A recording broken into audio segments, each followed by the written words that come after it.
I think I'm good. Good. So we are in chapter 10, and chapter 10 is our basic contract law. So, a lot of chapter 10, maybe it's about a real estate transaction, maybe it's not. So when we say basic contract law, we mean just that. May not be specific to real estate, but obviously we're kind of honing in a little bit on the things that are specific to real estate. And then when we get into 11, we're going to get in uh, specific to real estate, North Carolina and 2T and all that good stuff. So back to just basics. Some e-signatures, e-signing. Guys, in the big scheme of things, e-signatures are new, especially new to real estate. You guys have heard the old saying that technology moves faster than the law, right? So e-signatures was a thing for some time. Electronic documents were a thing for some time, but real estate industry didn't have the laws. So it took them time to get that caught up. And now, obviously, we do. 24 years in the industry. I remember the day I saw the first e-signature happen. And it was an event. One of my agents was getting an agency agreement renewal signed. We were in High Point. His seller was in Yadkinville. And he was like, man, I don't want to drive the whole way to Yadkinville for an initial. And somebody's like, let's try this e-signature thing. So there's about 12 of us huddled around the computer watching this happen, watching his seller in Yadkinville sign it. It was a big deal. It was a very big deal. And now here we are, but it's not that old. It's not been around that long. So electronic signatures, specifically with electronic signatures, we have something called the Uniform Electronic Transactions Act, or the UETA, Uniform Electronic Transactions Act.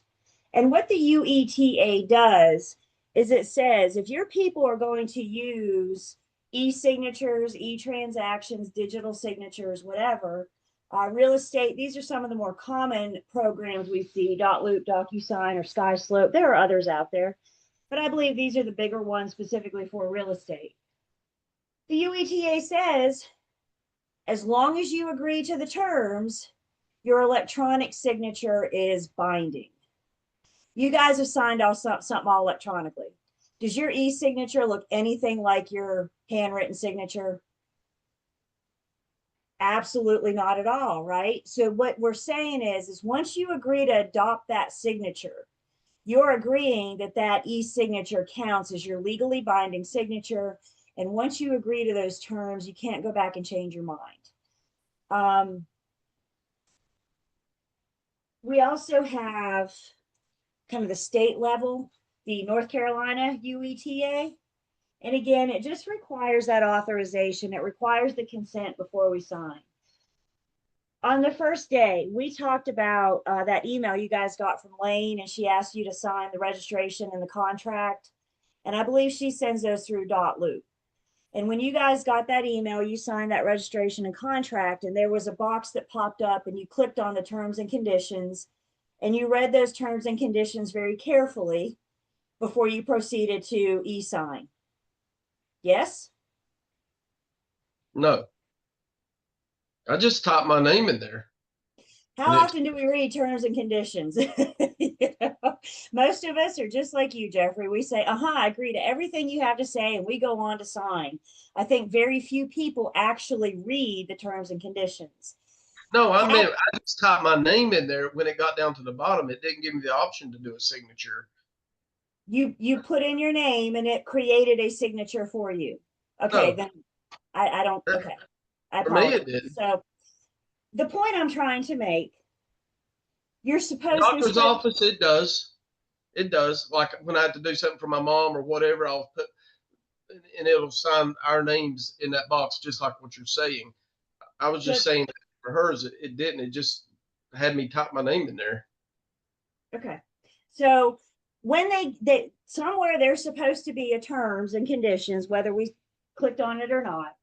And all that's saying, part of what that's saying is when I let Lane know you didn't get, I make sure that she got what you're supposed to from you since you didn't see what you were supposed to. So I'll definitely get with Lane on that tomorrow to make sure you're good.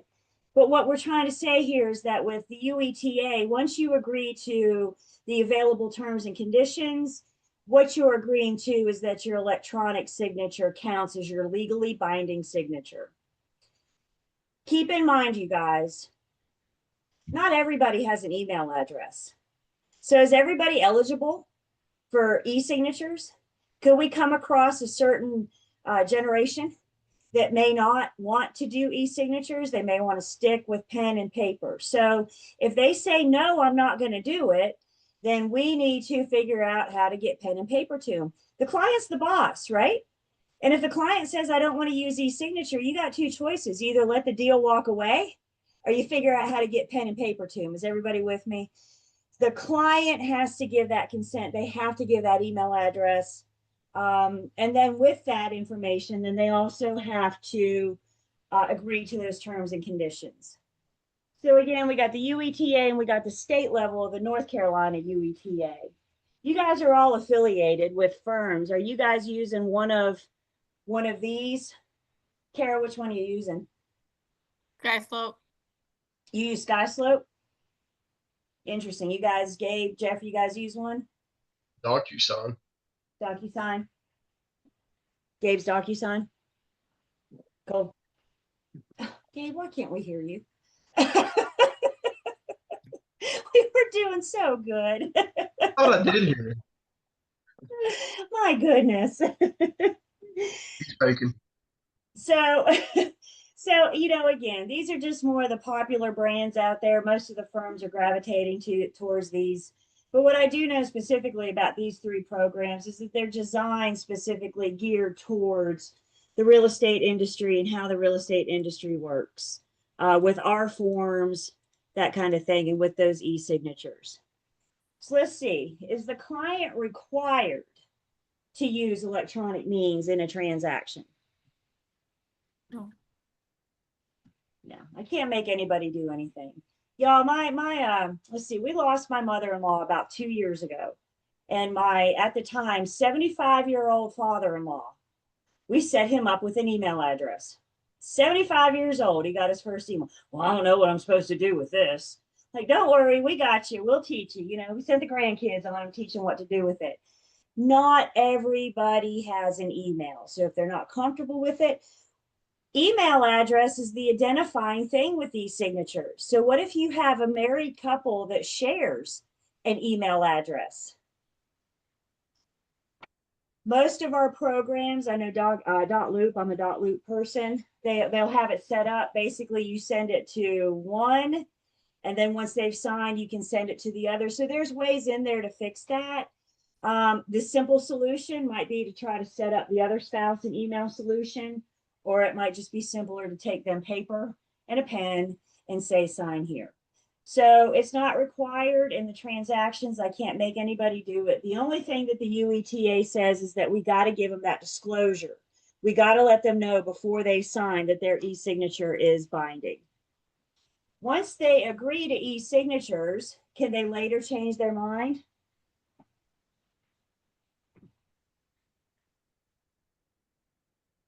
Yes. Not once they've agreed to it. Not once they've said that I agree to allow this to count as my legally binding signature. They don't have to do it going forward. Yeah, that's what I meant. Okay, the document they've already signed, that's in. But going forward, they can say, I'm not digging this. And you can say, okay, we'll do paper and pen. And then we know that they later cannot deny that's not my signature. They can't come back because that's what they're agreeing to. In addition to the UETA and the NCUETA, there's also something called the e-sign Act. And the e-sign Act covers e-signatures across state lines. So if you're ever working with a client that's in another state, somewhere else, maybe you need to sign them something, then that again, and it's all very similar, but that's going to regulate that transaction. So e-signatures aren't binding or just as binding once they're agreed to. And as we talked about last night, you guys, this is so important. Making sure when they say it's signed, and not just making sure that it's signed, but that everybody has signed. What if you have a couple, buyer or seller, I don't care, and you have a couple and one of them has signed and the other one has not? What do we have? Nothing. Nothing. Y'all are shaking your heads. That's right. Gabe says you just have one. You don't have enough. So Well, it depends on if there's buyer, because you could have one to buy. that's right. You could have one to buy on the contract. That's right. That's right. So when we go to sell, we need both of them, right? So, you know, best practice, right? Try to these situations, but you're right. So just making sure that everyone that is supposed to sign has signed. And Kara, to your point, I think that is a little bit more particular with list sellers. You know, what if you have, for an example, it's an estate. Grandma passed away and left her house to the 4 grandkids, and all 4 grandkids are married. There's a really good chance that the spouses won't be included, but you and I know 1 to buy, 2 to sell. So what I'm telling you guys is, in that situation, I need 8 people to sign the listing agreement. I need 8 people to sign the contract, because we're going to need 8 people to sign the deed to convey this property. So just making sure that everyone that needs to sign has signed, and you guys review that paperwork. It's in your client's best interest for you to make sure. I would not just rely on what the other agent said. I would make sure myself, I would review the paperwork, make sure we have all the signatures, and that way we know we're good. So we talked about terminating an offer. So what about terminating a contract? A couple of different ways that contracts can terminate. Full performance, we have done, the parties, I should say, have done what they have promised to do. And in a sales contract, the promises are the buyer promises to buy and the seller promises to sell.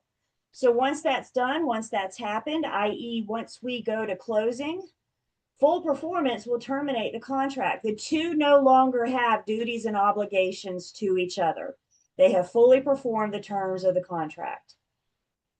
We could also terminate the contract by agreement of the parties. Last night, we talked about how the parties agreed to get into the contract together. Now we're saying the parties can agree to get out. The parties can agree to let each other go. If either party breaches, that could possibly terminate the contract. We're going to look at both sides' breach remedies when we look at our contract. Impossibility to perform. If one party can't do what they promised to do, then that may terminate the contract. The buyer promises to buy, but what if they can't get loan approval? They've talked to 3 lenders and nobody will give them loan approval. Can they do as they promised? It's impossible. The seller promises to sell. What if the house burns down? Do they have that? Can they do what promised? So there's some options there and some remedies. But bottom line, if it's impossible to perform, then that may terminate a contract.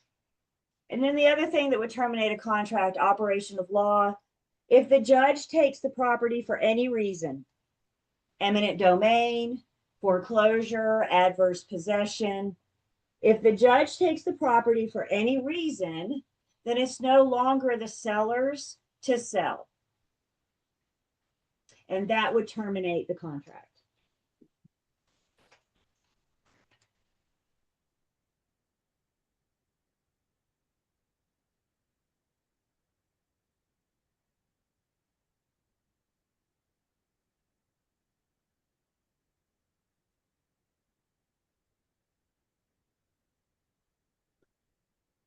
So property's under contract, yay, the seller passes away. Now what? Heirs have to sell it. We're still going, aren't we? We're still going. The heirs are still on the hook. And if the heirs don't want to sell, the heirs will suffer the consequences of seller breach. The thinking here, you guys, last night we said death is only an out when you're negotiating the offer. The thinking here is that because we have a signed contract, The parties' intentions were very clear. And so the heirs will be expected to carry out with those tensions. And like we said, if they can't or won't, then they will suffer the consequences of breach. Now, Does probate come into play when he does? yeah, so we're probably going to have a delay in closing now, right? If everybody's going through, because now we got to deal with the estate and, you know, yada yada. And Jeffrey, I think to that point, you very well may have a situation where maybe buyer says, you know what, I agree to release you from this contract. I agree to release the heirs, right? So maybe the two will come to that. But if they're going to hold strong and they want that home and the seller can't, or the heirs can or won't sell, then yes, they would suffer those consequences of breach.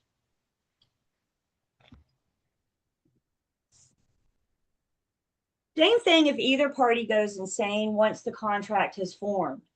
Once it's formed, the rules are the same. We may be able to take it to a judge if we can approve insanity before contract formation.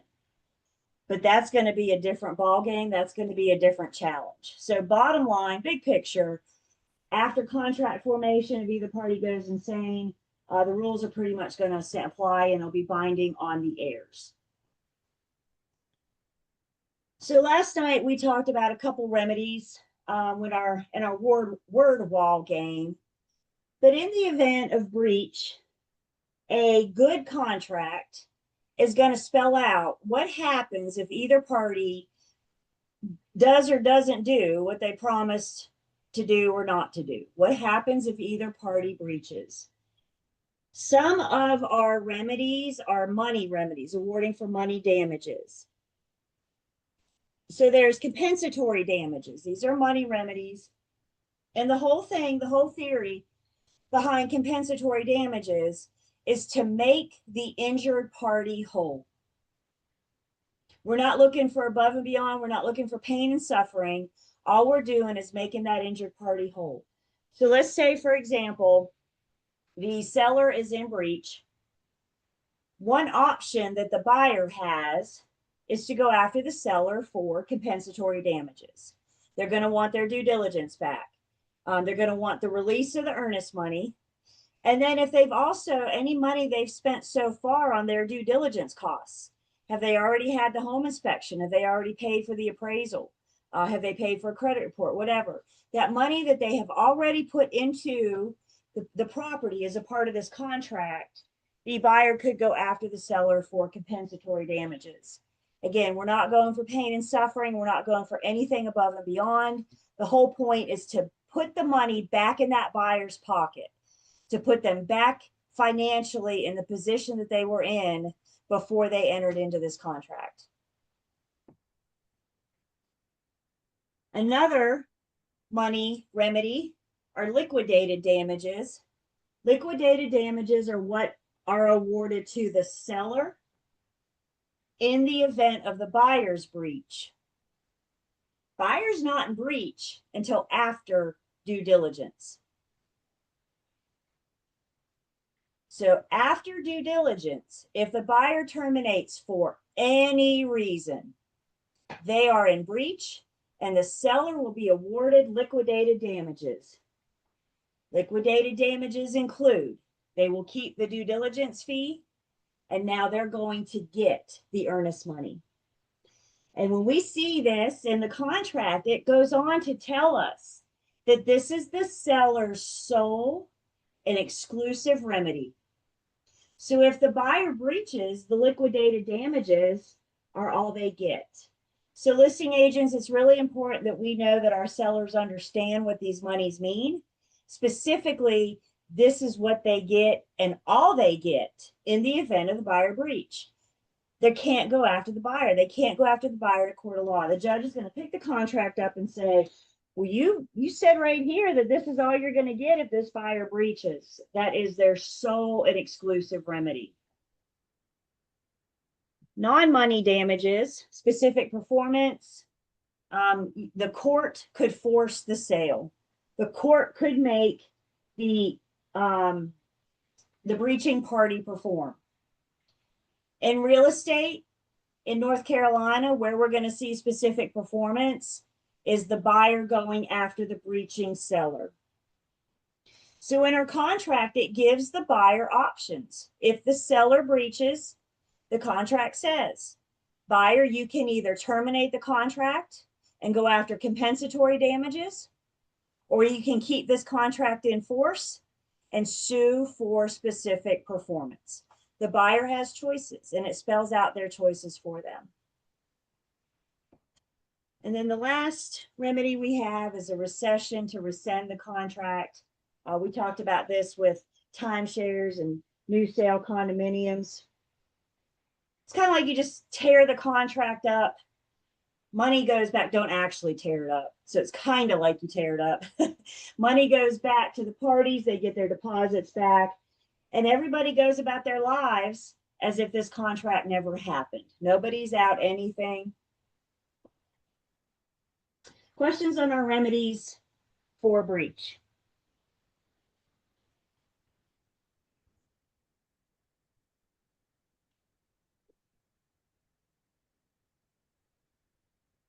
Any of you guys ever been to a real estate auction? When I was little. Yeah, Yeah, Was it long time ago? long time ago. I really want to go just to kind of be a fly in the yard, just to, watch. I don't really want to participate, but I think it would be really, really interesting to see these things happen. There's various websites you can go find them. Sometimes they're posted in MLS, but usually they might be posted other places.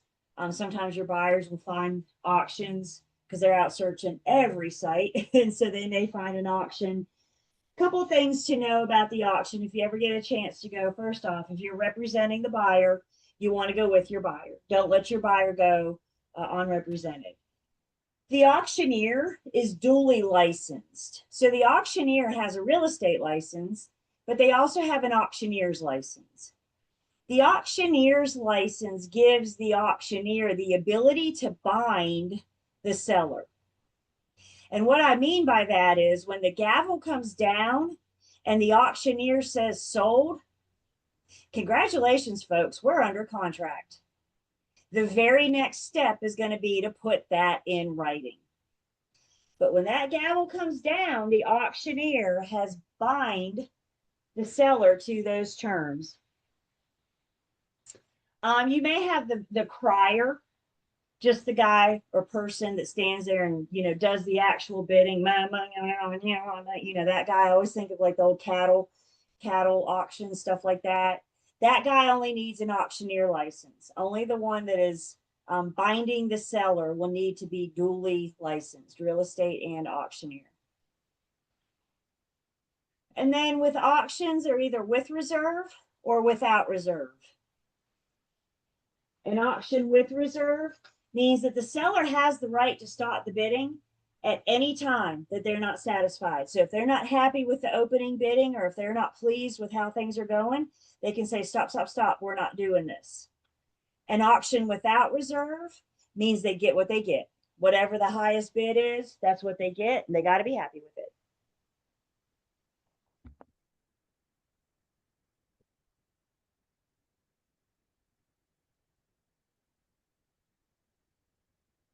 And then the other thing, just to make sure we're good, any handwritten overrides pre-printed. So you and I know we can't draft. We're going to hit that pretty hard because it's not been hit hard enough, right? Is that like embedded in your brain? I hope so. You and I cannot draft because we are not a party to the contract. But guess what? A party to the contract can. A party to the contract can draft and alter and amend and delete. They can pick up their red pen and go crazy on the contract, making it work to whatever they want to. Just because they can doesn't mean that they should. If you ever have your buyers or sellers wanting to pick a pen up, start making changes, we need to recommend that they talk to their attorney. I always think of like the domino effect. If we were to make a change on page 1, I don't know the legalities of that change throughout the rest of the contract. So what does that one change, that one addition or provision or deletion or change going to do to affect the entire contract? So just make sure that we're doing our due diligence and that we're recommending that they talk to an attorney. Guys, honestly, this is why they provide us with these pre-printed forms to help reduce everybody's temptation to draft. There's so many addenda out there. There's so many supplemental, and it's not meant to be overwhelming. It's just meant to cover as many scenarios as we can so we don't have to go to an attorney. They're trying to, all the forms, they're trying to provide us with enough that will cover the majority of situations, the majority of scenarios to help reduce our temptation to draft. So just be careful if your parties think they want to draft. Again, recommend that they talk to an attorney. And also make sure that when we are filling in the blanks, that we are filling them in not properly. We know how to do that, but make sure that we're not using any of our real estate jargon, you know, all those acronyms we have. Our language doesn't belong in the offer to purchase and contract. Our buyers and sellers should be able to pick the contract up and understand what we put in there. Questions?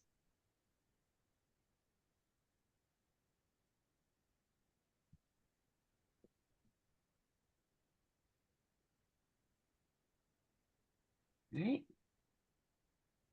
2 down, 1 to go. We're just trucking right along, aren't we? So the rest of our time, or most of our time together, is going to be spent in chapter 11. And this is our sales contracts and practices. This is the one that we're going to look at 2T. And then we're also going to look at and or discuss some of the more commonly used amendments, or addenda. So some contract preparations. It starts with making sure that we're using the right form. Sounds so easy, doesn't it? You may or may not be surprised. I tend to operate by lots of super simple philosophies. And one of my super simple philosophies is, when in doubt, find out. We have the resources out there. We have the tools to make sure that we are using the proper document, the proper contract. Did y'all know we have additional sales contracts other than 2T? We have a contract for vacant lot and land. We have a contract for new construction. We have other contracts.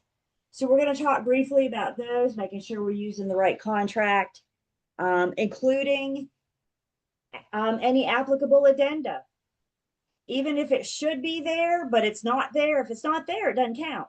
So we want to make sure that we add it so that it does count. And the other thing, probably the more important thing I have to say, make sure you're using the current form. NC Realtors, they tend to do forms changes. July 1st is a very popular date. When they update the forms, they're going to let you know. They will let you know. Your BIC will let you know. There'll probably be a sales meeting to go over the changes of the forms. Because of the DocuSign, dotloop, SkySlope that we're all using, part of their agreement with NC Realtors to use their forms is that they're always going to provide the current. So there's the good news. As long as we're using these electronic programs, we have access to the current. But I know a lot of times my agents, for example, they'll print out 2 or 3 contracts, throw them in their trunk. So that way, if they ever need to write a contract in case of emergency, they're ready to go. What concerns me is when the contract updates, are they replacing what's in their trunk? So just making sure that you're always using the current. And again, when in doubt, find out. And that's where a lot of questions come in. We have our standard forms from NC Realtors. NC Realtors provides us with these standard forms, 1, for unification, standardization across the state, but 2, also to reduce our temptation to draft. If they provide us with the standard forms, then hopefully we're more apt to use those. And because the contract doesn't apply to every situation, they have addenda. So we're going to see things like, for example, the FHA VA financing addenda. If your buyer's getting an FHA or VA loan, then we got a form for that, an addenda to add. So all these standard forms provided by NC Realtors is just meant to assist us to make sure that we are using the proper forms, and it's our responsibility to use them properly. So you and I are not drafting. We know that. Again, I hope that's embedded in your brain and you think every time you pick a pen up. And guys, this is the thing to know. Buyers and sellers will ask, can't you just add this? Can't you just cross this out? It's not their job to know my job. It's my job to know my job, right? They're going to ask, because the truth is I'm a lot cheaper than an attorney. So they're going to ask, can't you just? And that's where we need to know. Old Card teaches us that we follow our clients' lawful instructions. Nobody can make me violate laws or rules. So they're going to ask, and we just need to let them know, I can't, I cannot. I'm not a party, and I'm not an attorney. There may also be some attorney prepared forms. Maybe there is a situation that's unique, so unique that it doesn't have a standard form. So we may have to go to an attorney to prepare forms. Next week, we're going to talk about our alternate conveyance methods. So we're going to revisit things like installment land contract and an option to purchase. Those situations don't come up often enough to have a pre-printed form. So when we find ourselves in those situations, then we'll just need to make sure that we have an attorney draft those forms up for us.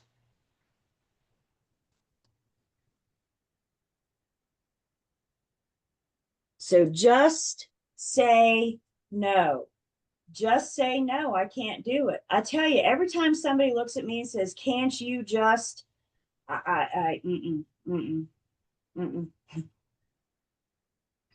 So we can't draft. All we're allowed to do is fill in the blanks of the pre-printed forms. The parties can, but like we said, just because they can doesn't always mean that they should. So if there's something in here that doesn't fit, a situation or a scenario that doesn't apply to the standard pre-printed forms, then that's when we know we got to get the parties' attorneys involved to make sure that we are handling this properly.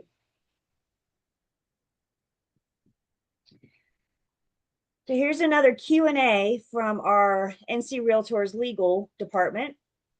The question was, I've heard people talk about escalation clauses, but now I've received an offer to purchase and contract on a hot listing of mine that has an escalation clause addendum attached to it, and I don't know what to do. What is it exactly? Are they even legal? What should I tell my seller? So my first question to you guys, does anybody know what an escalation clause is? Doesn't it go up? So if they get a multiple offer situation, they'll go up above it by a certain dollar amount, and then up to a certain up to a maximum. That's it. So it'll say, I'm basically what it's saying is I will always meet your top offer. So whatever your highest offer is, I'll come above it. You may not know what that is, but you're agreeing to come above it until you get to this certain level. You're not going above here. So it's almost like in increments that you're just agreeing to ahead of time to go up. This was huge in the crazy market we were in the pandemic. Multiple offers, 45 offers in one listing, you know, that kind of thing. Buyers, once they lost a few listings here, or a few, sales here or there, then they were like, okay, what can I do? And this was a solution.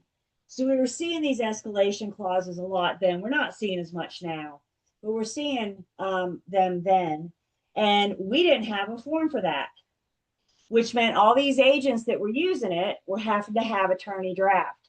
I know in some cases it was being used so much, the firm was having one draft for their agents to use. Doesn't matter who's doing it, the broker or the firm, just matters that an attorney is drafting it. So is the escalation clause even legal? Sure. What should I tell my seller? Well, when that comes in and your seller says, what is this exactly? We can pretty much tell them what we just discussed. We can pretty much tell them what we know. But when they have a lot of questions about the legalities of it, and is this a good thing? Should I accept this? We probably need to refer them to their attorney to explain those provisions to them. As a buyer's agent, I would probably talk to a BIC, at least talk to my BIC before I presented an offer with an escalation clause, because I have questions like, how do I know what the highest offer on the table is. We have a commission rule that says you can't disclose that without the permission of that offeror, right? So how do I know that listing agent or seller isn't saying they have this amount and getting more money? You know what I'm saying? So I had a lot of questions. I never personally did an escalation clause, but we just want to make sure that we're clear on everything before we present with our seller. And if they really want to know more about it, if this is something that they think they should do or not, then we need to advise them to talk to their attorney to get that legal advice.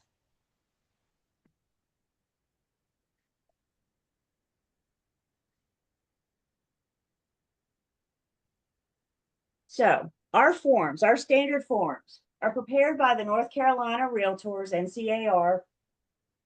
NC Realtors is the state level of the National Association of Realtors. So you got national, NC Realtors, and then you have your local board, Winston, Salisbury, Wilkesboro, whatever your local board of realtors is. NC Realtors has joined forces with the North Carolina Bar Association, and the two of them have come up with the standard forms that we're allowed to use. You've got to be a realtor to use the NC Realtor forms. If you choose not to use NAR, then you won't have access to these forms. A very common misconception is that NC forms are the only forms we're allowed to use. And that is so not true. We can use anything as long as it's drafted by an attorney. So if your firm chooses not to join NAR, then they have their own pre-printed forms drafted up for you to use. So if NC prepares them, the real estate commission comes into place because they're the ones that set the rules. So the real estate commission sets the rules for the forms. NC Realtors and NC North Carolina Bar Association are the ones that actually prepare them and draft them up. Specifically, Rule 58A.0112 is specific to sales contracts when a broker is involved. So if you're using something that is not an NC Realtor form and it's an attorney drafted, Rule 58A.0112 gives us specific provisions that must be in the contract. So make sure that if we're having the attorney draft anything, we can provide them with that rule. Your firm can provide them with that rule to make sure that the non-standard forms, the non-NC Realtor forms, are still in compliance with the commission rules.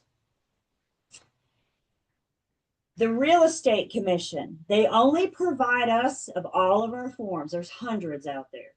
Of all of our forms, the Real Estate Commission only gives us 3. Anybody know?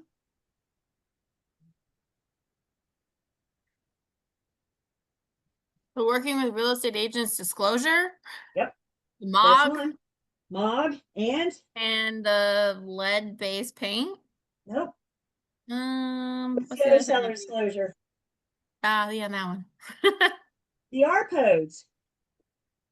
Residential Property and Owner Association disclosure. So the commission gives us the R codes, the MOG, and the working with real estate agent disclosure. Everything else comes from NC Realtors.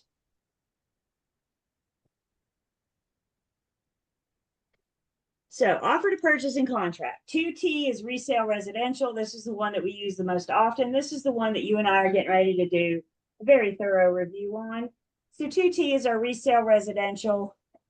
We also have 12T that's for vacant lot and land. You do not need to know the numbers. I just have them here for reference. And what I really need you to hear is that we have other contracts. So if you're dealing with a property that doesn't have a structure, you're selling just the land, we're going to use a different contract. The 2T has a lot of information about the property. Well, if I don't have a structure, it's not going to apply. There's more we need to do with the land. We may need to do a perk test, or we may need to, get with DOT or, whatever. There's other provisions when you're dealing with just land versus dealing with land and a structure.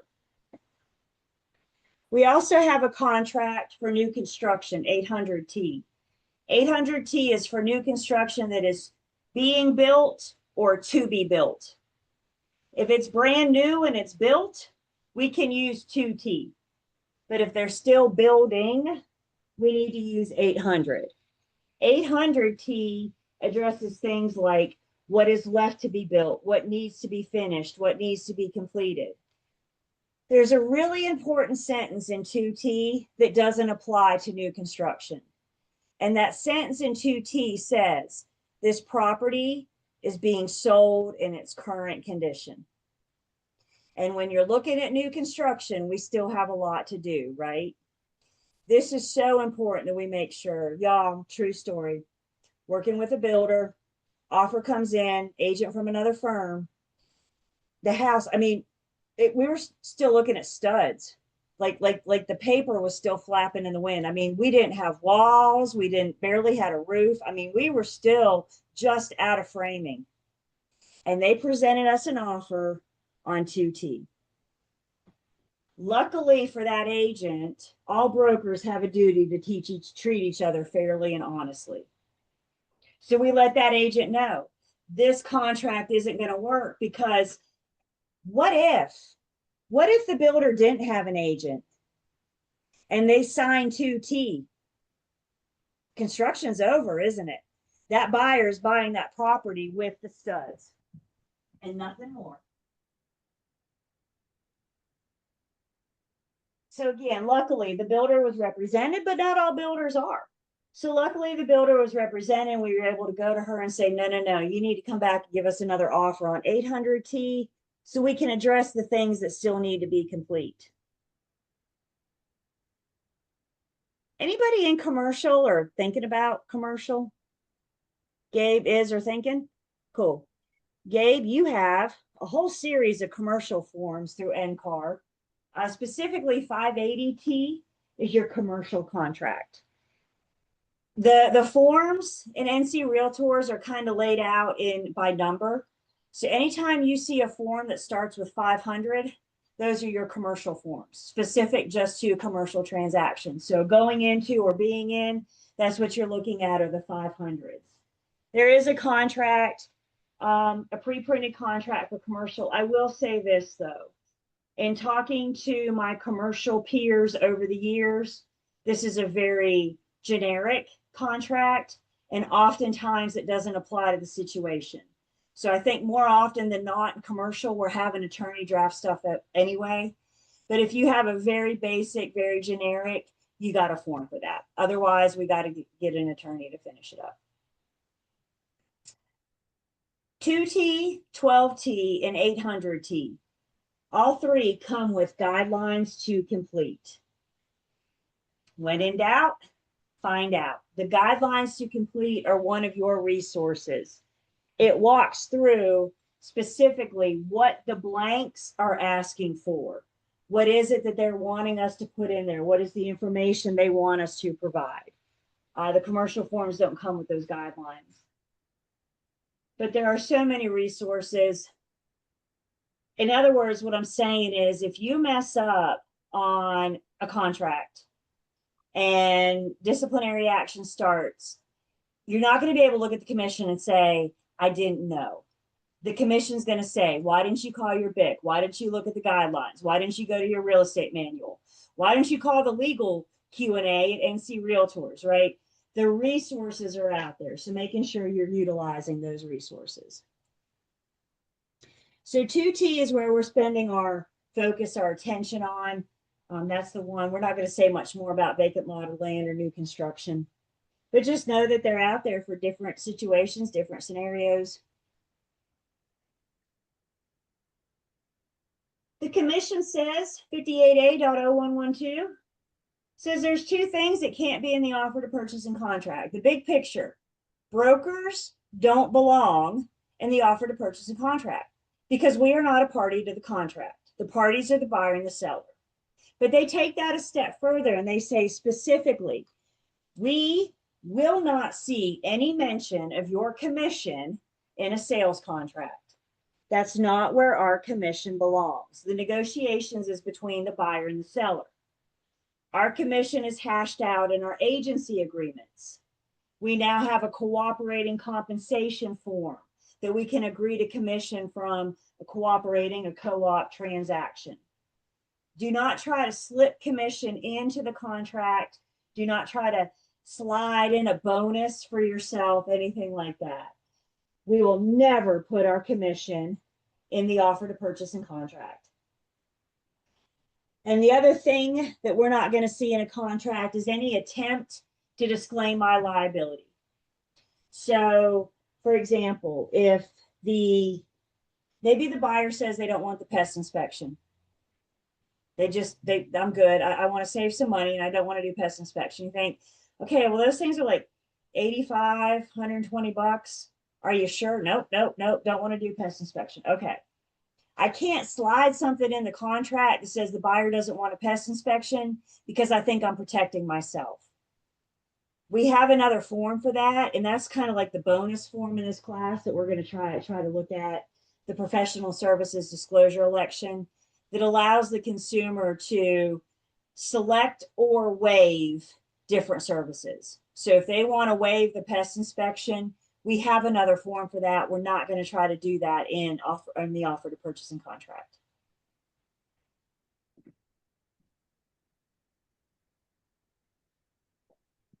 Buyer's agents. You may get the opportunity to work with a for sale by owner. Your buyer may come across a FSBO that they're interested in. As the buyer's agent, you will be the one communicating directly with the seller on behalf of your buyer. There is no listing agent to talk to.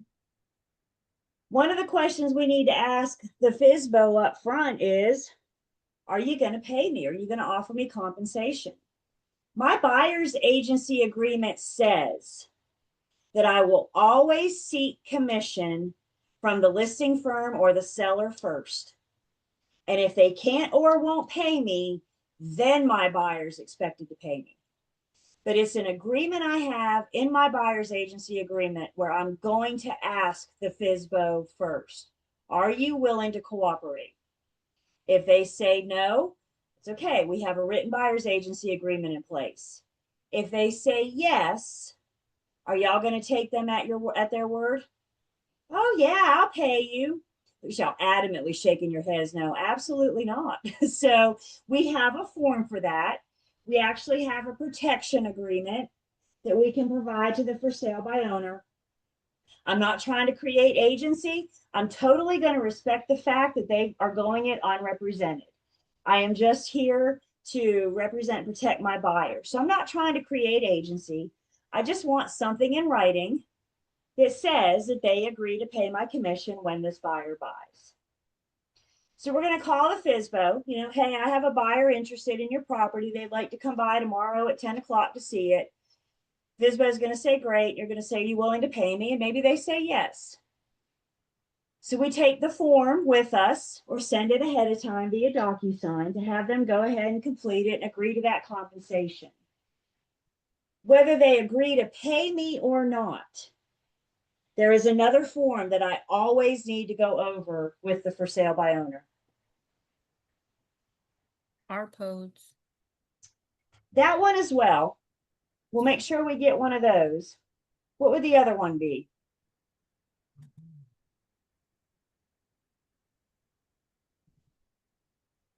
Gabe's typing.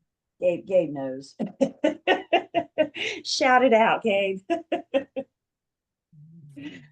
Working with real estate agents, or WWREA. Doesn't that FSBO have the right to know that I represent the buyer? Doesn't that FSBO have the right to know that whatever you tell me is just like talking directly to the buyer? Doesn't the FSBO have the right to know that I don't owe them confidentiality? So whether they're paying you or not, we're always going to do the working with real estate agent disclosure with the for sale by owner. And if they agree to pay you, then we're going to do that protection agreement. It's form 150. If you want to, just jot it down. Again, you don't need to know the numbers, but there is a form for that. It's got a name about this long. Unrepresented seller disclosure and fee agreement, or form 150. You guys can peruse that at your own, not necessarily for this class, but know that we got a form for that to protect that commission. And again, whether they're paying me or not, we need to make sure that that FSBO knows where I stand in this transaction coming into it.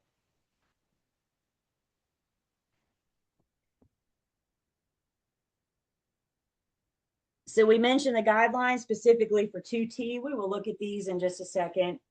But the guidelines, again, just kind of walk us through how to fill out the forms, what goes in the blanks. I've loaded the guidelines for 2T for you guys in Google Drive for easy access. So if you want that, it's available for you. Usually when I do post licensing, I have a handful that are inactive that don't have access to .loop DocuSign. So I try to make some of these forms available, but since you guys are active, you have access to all the forms through your firm, through your association. Let's see, only for realtors. What, the WWREA, Gabe, is that only for realtors? Or the guidelines? You have a question in here, only for realtors?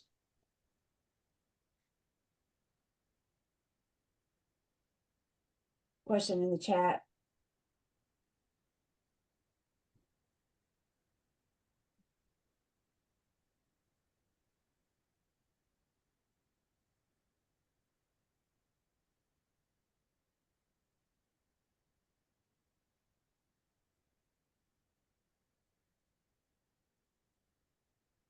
Commission protection form.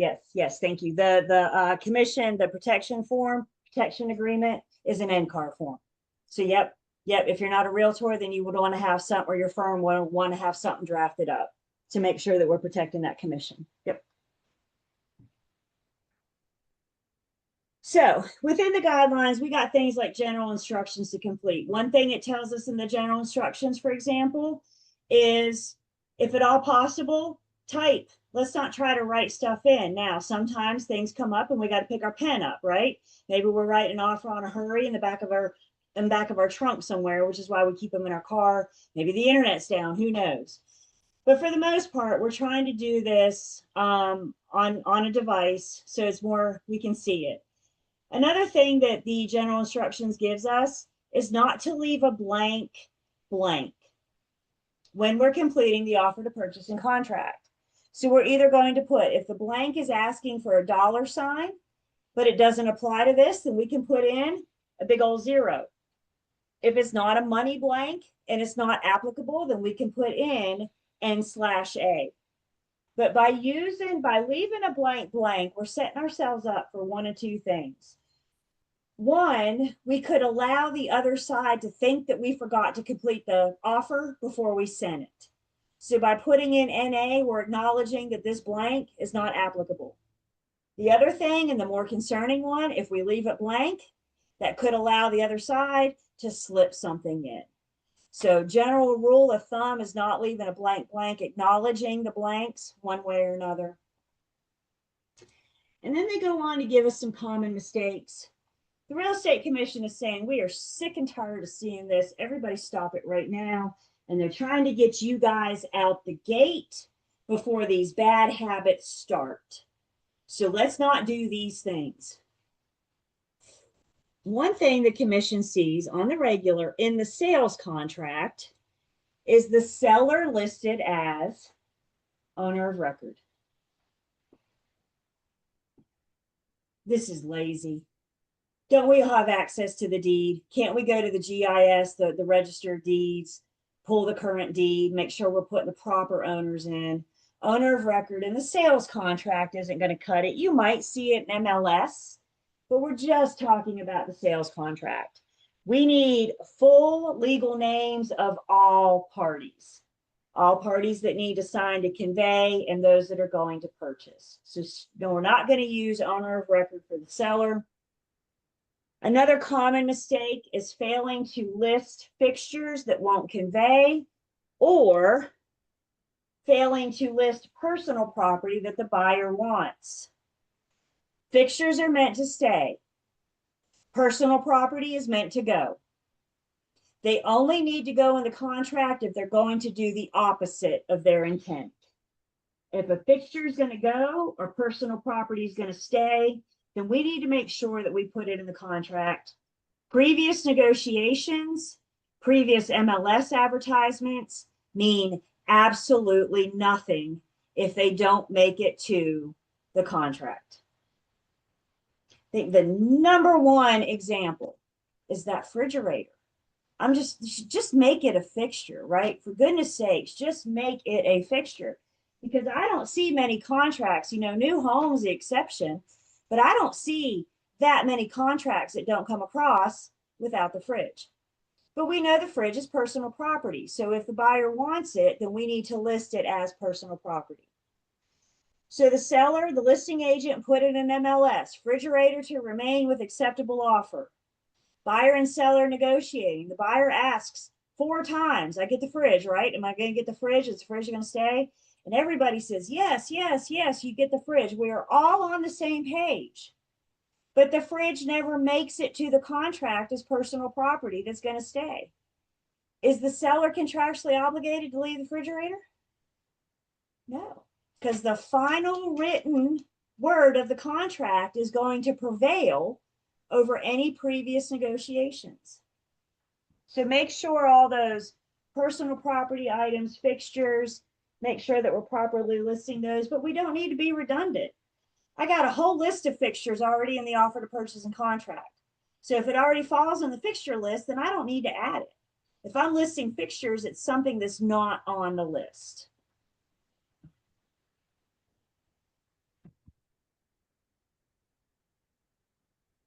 Failing to define critical dates. They switched up a little bit with the due diligence date just this past update in July. But typically speaking, when we are completing the contract and we're putting in due diligence dates or settlement dates, we want to be specific. There's different theories on counting days. There's different ways to count days, apparently. So if I say 15 days, that 15 days may be one thing to me, that's something different to you. So can't we just make this simpler? Can't we make this clearer by just putting in a date? Again, we do have the option now for our due diligence to say a number of days. So if we're going to do that, we just need to make sure that we're all on the same page about what 15 days is. Make sure that we're clear on that. This next one blows my mind. I cannot believe this is a problem. And every time I see it, I take a step back, and I'm always looking for a good reason why we're not doing this. Y'all ready?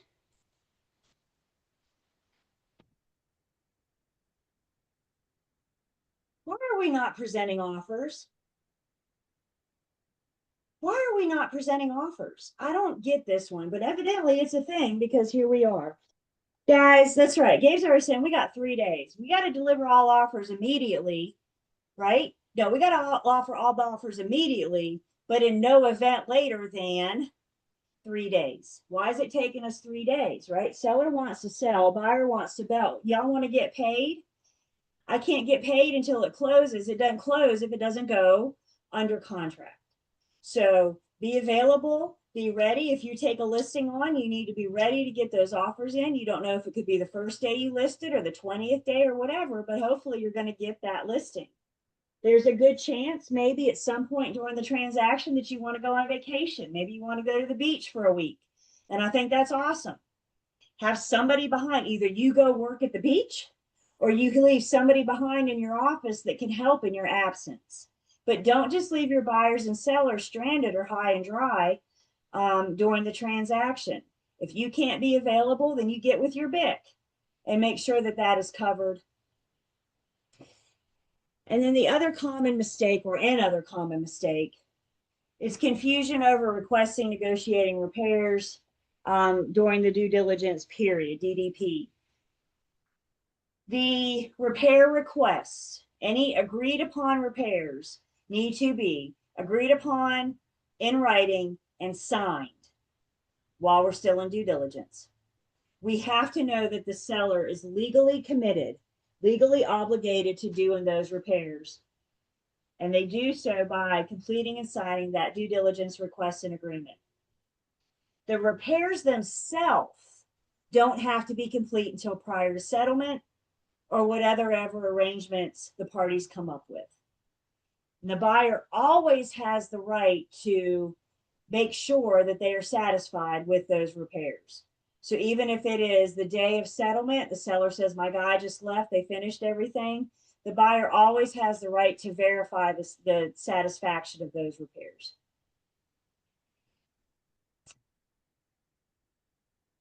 Questions?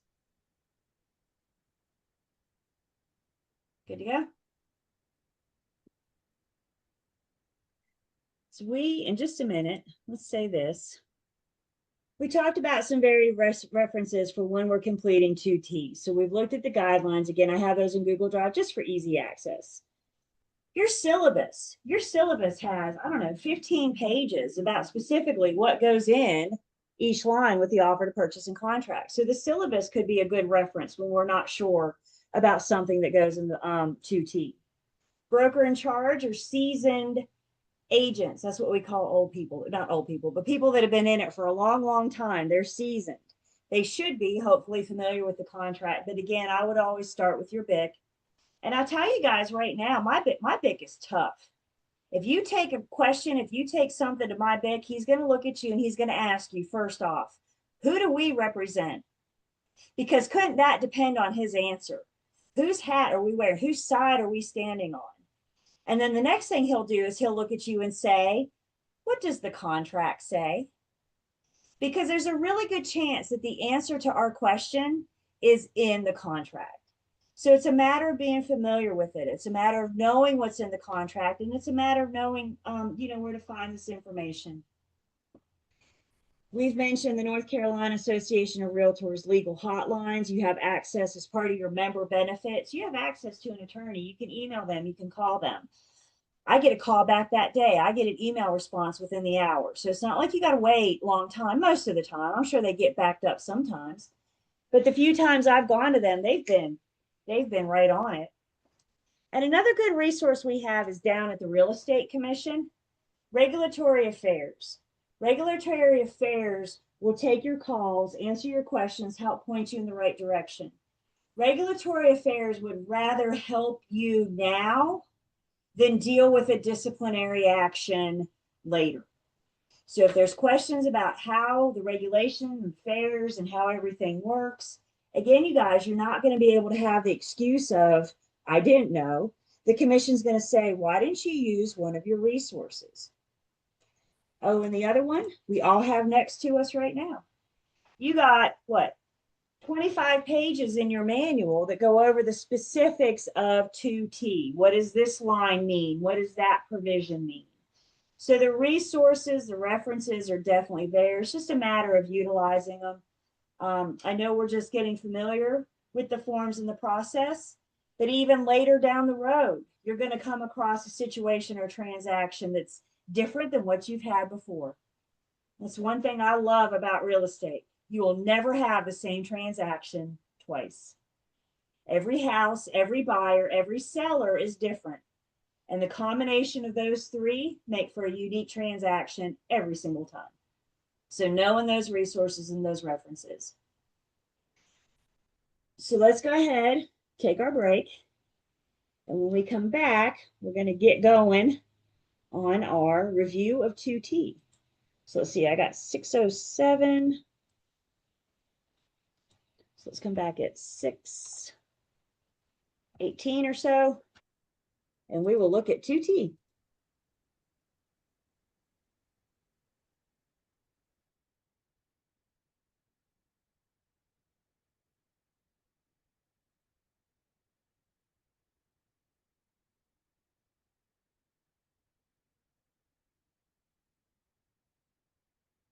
Zoom audio cut out after a couple minutes being in the meeting.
Hello,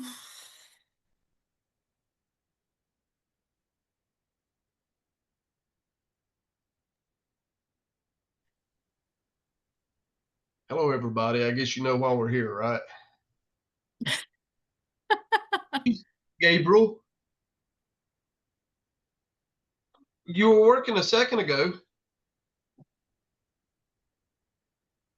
No, I heard you talking because I was leaving the room and I heard you talking. No. There, it's Can you hear talking. me? Yes. Oh, I'm talking. Yeah, loud. I hear you. Talking.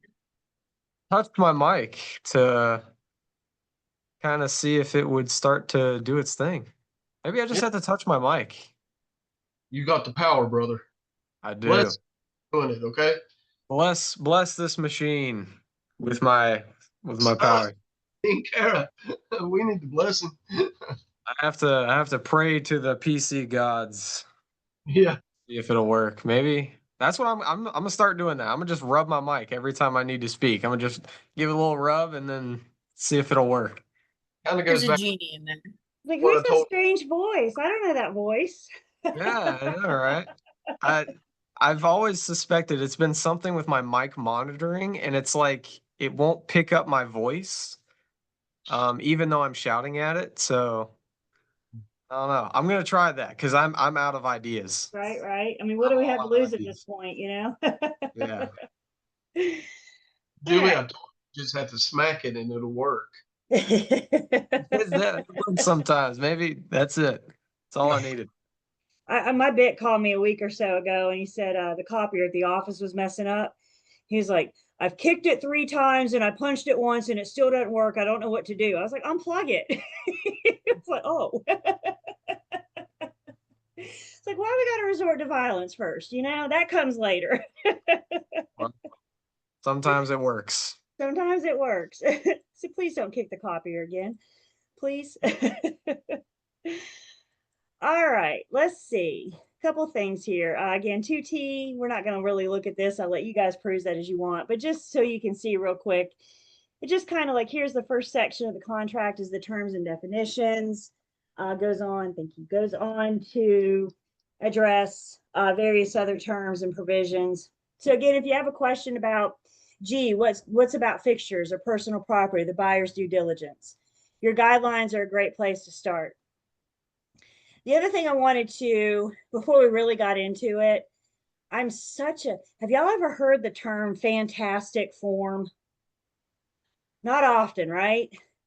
This is a fantastic form because y'all, this form is meant to protect us. This is our professional services disclosure and election. And we use this, as you can see, with buyers or sellers. And we're going to go through and we're going to list the various services that may or may not apply to this transaction. And we're going to have the client come through and waive or select different services. If they do select that service, we're going to go take it a step further and say who orders it and who's going to do it. So that way there's no confusion.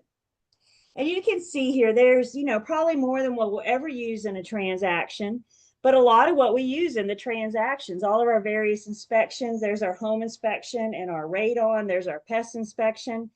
So remember my buyer from the first hour that said she didn't want to do the pest inspection? I'm not going to put that in the contract. I'm just going to have her waive that service to show that she didn't want it. It talks about surveys. I actually like it because it gives us a note regarding surveys. It helps us explain the importance of surveys and why our buyers should consider having a survey done. And as you notice here too, there's some blanks. So if there's any services that are not listed here, then we have the opportunity to write those in. The point being is that all the services that may be used during this transaction really do need to be acknowledged. Not only does it protect them, but it also protects us.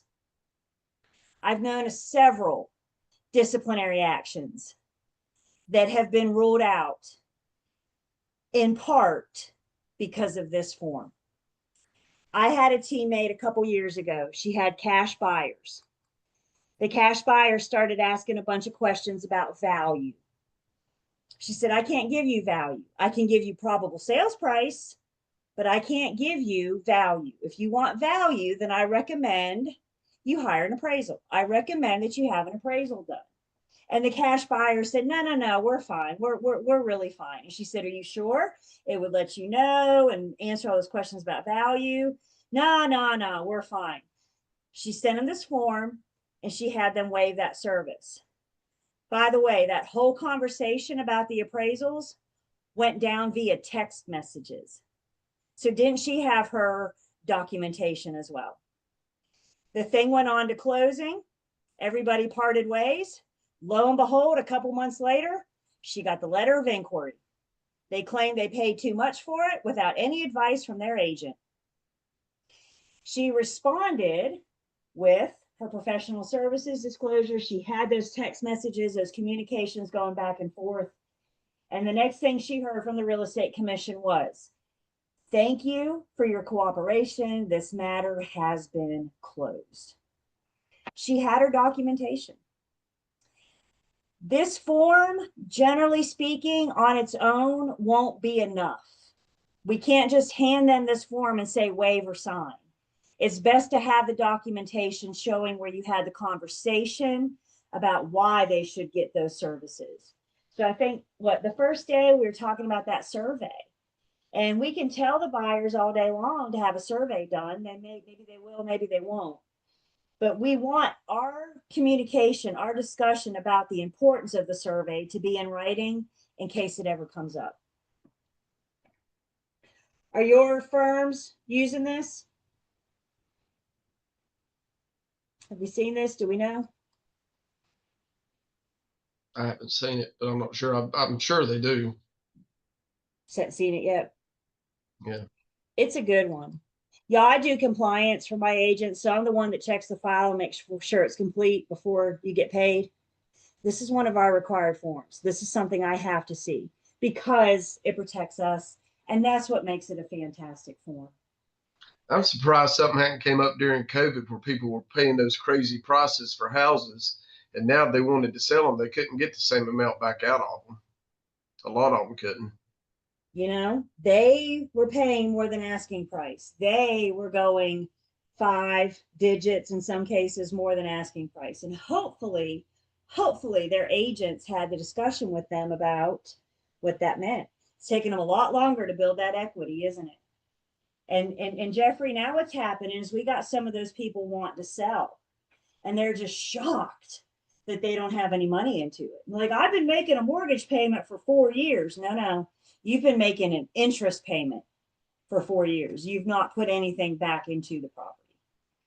So it's all about that protection. Like I said, my firm requires it. You guys definitely have access to it because it is an NCAR form. Specifically number 760 if you want to find that for later. But it is, in fact, a fantastic form.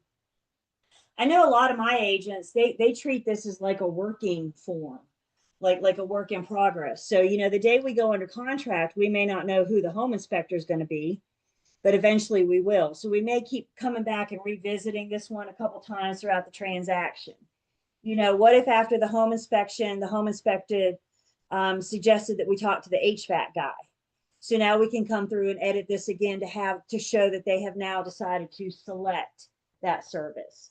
So a lot of my guys treat it as a working, living, breathing form that just helps everybody on the transaction make sure they're on the same page.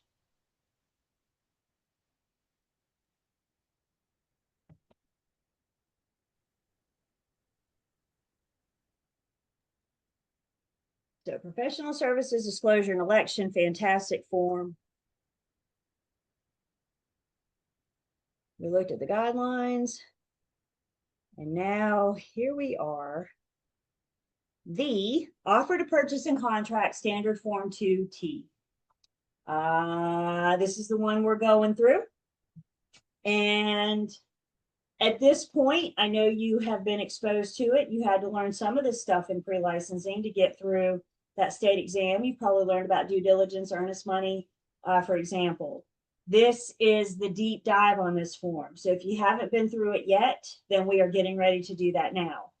The other thing I will have to say is reviewing this form is not a one and done. This is something that you should be reviewing periodically. This is something that you should be familiar with and making sure that you know what's in it.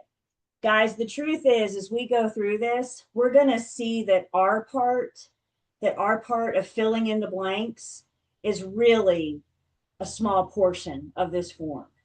And I think what happens is sometimes we get busy and all we worry about are the blanks. And we don't have time, or we don't take the time to look at the rest of it. So when I took pre-licensing, I would never forget, my pre-licensing instructor told us that we should make it part of our business practice to read the offer to purchase and contract at least once a year to keep yourself familiar with it. So this class, this opportunity, this will be your read for 2025, but you guys will need to keep seeing it again and again and make sure you review and refresh yourself. Gabe wants to know how much will be tested on 2T. You're going to have some test questions from 2T, which is another good reason why we're spending so much time on it. So Until this they is the, update it. say it again. Until they update it in 2 months. Yeah, it'll update in July, but you know, July 1st, that's just the way it is. That's just the way it is. Today it's 17 pages. I bought my condo in 2006 and it was 8. See how much we've grown in, you know, you talk to agents. Remember we said those agents with 5 digits, automatic respect. Those agents with 5 digits, remember a contract that was 1 page long. See how much we've grown over the years. And bottom line, you guys, what it is, if there's a result of a court case, if there's a result of a settlement, if there's a result of some legal issue, they've got to add to and update the contract. So the first thing we're going to point out is that this form serves 2 purposes. It serves as an offer to purchase, and upon acceptance becomes a contract. Other states will just have a sales contract, and instead of an offer to purchase, they might use what's called a letter of intent. The letter of intent, and Gabe's, because that's what we do in commercial too, right? We do that letter of intent. The letter of intent just says, these are the terms that I'll agree to buy your property on. And when they come to those terms, then we come in and complete the contract. But this form allows us to do both all in one. We can start with the offer and then eventually, fingers crossed, allow it to become the contract. We're reminded of the guidelines. So if we forget, we are told to consult the guidelines, Form 2G, for guidance in completing this form. And remember all the other resources that we went over. For valuable consideration, the receipt and legal sufficiency of which are hereby acknowledged, buyer offers to purchase, and seller upon acceptance agrees to sell and convey the property on the terms and conditions of this offer to purchase and contract, and any addendum modification made in accordance with this term. That one little paragraph right there is the gist. It's the overall of what this form does. It allows the buyer to purchase and the seller to sell. But it's just not that easy, is it? We're going to go on for 17 more pages and talk about what those specifics are. The first big provision of the offer to purchase and contract is the longest, and it's of my opinion that it is the most important. Not just for us, not for this purposes, but also for your buyers and sellers. The first thing we're going to do is define things. We're going to go over various terms. We're going to define various terms, definitions. Do you guys notice, do I have any grammar nerds out there? If any of my grammar nerds notice, you see up here when I'm talking about the buyer, no, you can't see that. See up here when I'm talking about the buyer, I'm talking about the seller. Over here, I'm talking about the property. These words in normal context would not be capitalized on their own, would they? We only capitalize proper nouns, right? When we see these capitalized in the contract, that's because we know that buyer has been defined somewhere else. Seller has been defined, property has been defined. So we are referring to this proper, we're just not going to say it every time. So when they say buyer, it's not just any old buyer. We have to define who the buyer is. We have to define who the property is. So no, they do have grammar check on the forms, but they're referring back to this specific buyer, this specific seller. So with that being said, the first thing we're going to do is define who the seller and the buyer are. We need to make sure that we're using their full legal names. Don't nickname them. Don't Mr. and Mrs. them. My name is not Mrs. Ryan Campbell. We are two different beings. We are two separate entities. So you'll want to spell us out. Ryan L. Campbell and Julie A. Campbell. Make sure that you define us as two different people. You may want to put our relationship for seller or buyer in there as well. Married, maybe, tenants by the entirety, or I'm sorry, tenants in common or joint tenants, whatever that relationship may be. We can define the relationship. That would help the attorney, and that would make sure that everybody's kind of on the same page.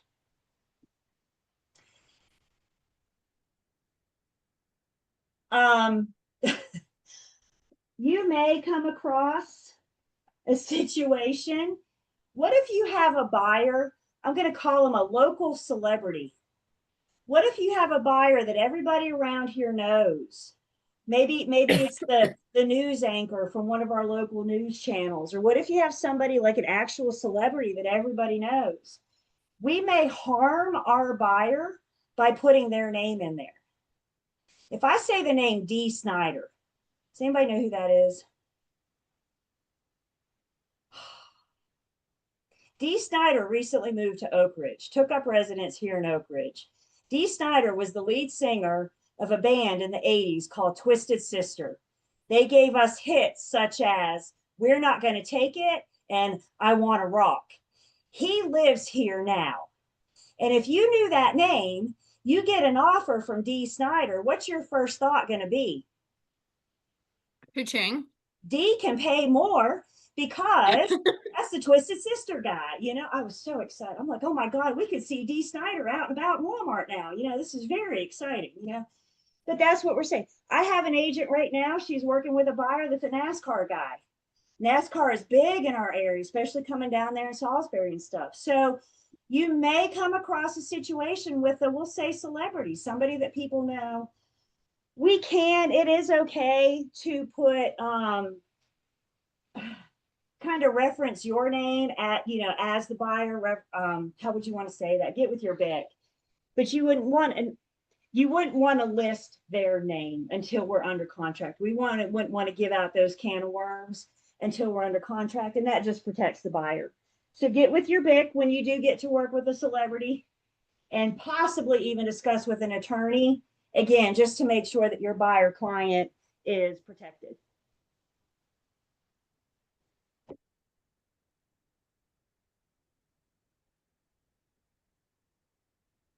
The next thing we're going to define is the property.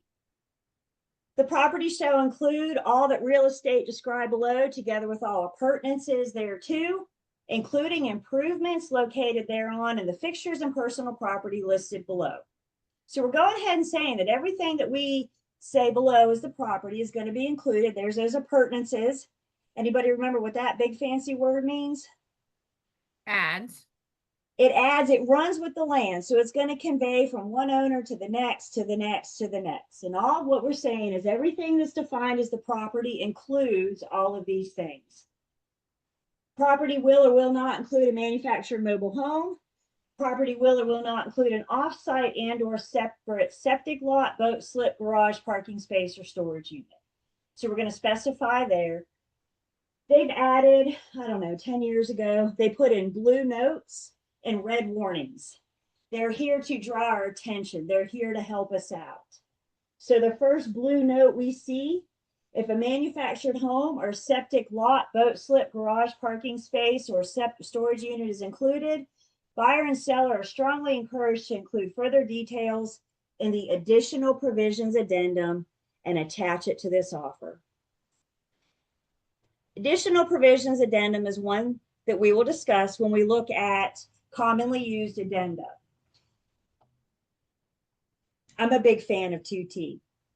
I think this is well laid out. I think it was well done. I'm a big fan of the Forms Committee. And one thing I like a whole lot about what they did with the offer to purchase and contract, when we may have a need to use an addenda, it reminds us. So being familiar with the form, with the contract, is also going to make sure that we know when to use the applicable addenda. So if we say that there is a manufactured mobile home, or we say that it will include an off-site septic lot, boat slip, etc., then we know that's our little trigger to know that we need to use the additional provisions addendum. So again, being familiar, making sure you're paying attention to these notes specifically, because they're going to help us make sure we're completing it and all applicable forms. Then we got the street address, city, zip, county. This is a North Carolina state form for properties located in the state of North Carolina. So they went ahead and put the state in there for us. We don't have to fill that in. When you're conveying property, the street address alone is not sufficient. We need more than the street address. So then the contract goes on and requires the legal description. And we are instructed to complete everything, all applicable. So this is where we're going to GIS. This is where we're going to the tax records and the register of deeds. This is where we're doing our online research to find the plat map, the subdivision, the plat book and page, the tax PIN number. There's our deed book and page, etc. Yes, this stuff is often seen in the listing in MLS. But again, the suggestion to protect your buyer is that you're looking it up. You're verifying it as well. Mistakes happen, you guys. Mistakes happen. So making sure that we are verifying that information before we put it in the contract.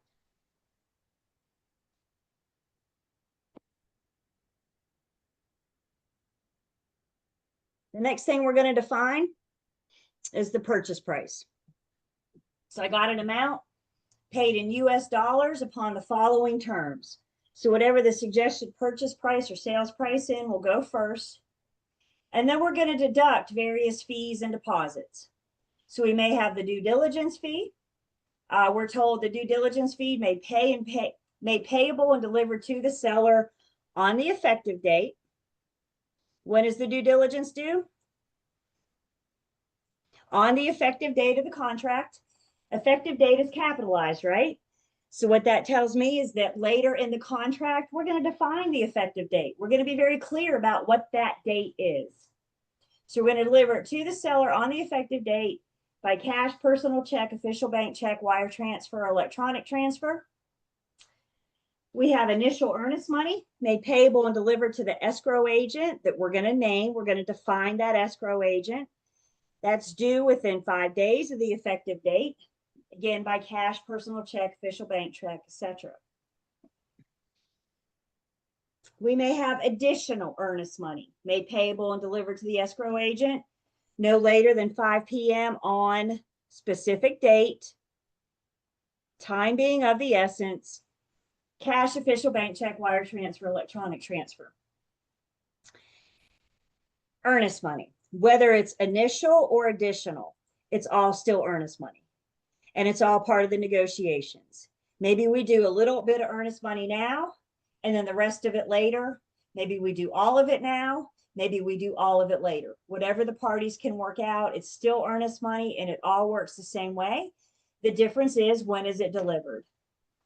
The other big difference with additional earnest money, you will note with additional that personal check is not an option. Additional earnest money needs to be readily available funds because presumably by this point we're closer to closing. So we don't want to have to wait for a personal check to clear the bank. We want additional earnest money to be readily available funds, and it will be delivered to the escrow agent. Time is of the essence, is our drop dead date and time, which means if it's not delivered on time, the seller may have an out. The seller may be able to terminate the contract And in just 1 second, we're going to see what that out is. So we got due diligence, we got earnest money. We could be dealing with a loan assumption. If the buyer is assuming the seller's loan, they're taking on those responsibilities and obligations. So by an assumption of the unpaid principal balance and all obligations of the seller existing loan secured by the deed of trust. And we are told if we're doing a loan assumption, guess what? We got a form for that. We maybe do seller financing. If so, guess what? We got a form for that. So all these forms are going to address these deposits. So we know what to put in this blank by referring to the addenda. Building deposit, new construction addendum. I got a form for that. We have a new construction offer to purchase and contract. And then I have a new construction addendum that attaches to 2T. Which one or ones you use depends on where we are in construction. If we're still building, you're going to use the contract. If it is built, we're going to use 2T with the new construction addendum. So we take this top line and we fill out any fees or deposits, anything that's applicable to this transaction. And the last line down here is going to be this top line minus everything in between. And that's going to give us the balance of the purchase price in cash at settlement, some or all, which may be paid with the proceeds of a new loan. I've never ever seen a situation where all of this is used. I don't know that that would exist. But usually speaking, again, we're just going to apply applicable to this transaction. So let's say, for example, we have a $250,000 purchase price. I'm just making numbers up. We're going to do $2,000 due diligence, and we're going to do $3,000 initial earnest money. And those are the only terms we're going to agree with. We're going to take that top number. We're going to deduct the others. So now how much does the buyer owe at closing? $245. Now they're only responsible for bringing $245. If we make it to closing,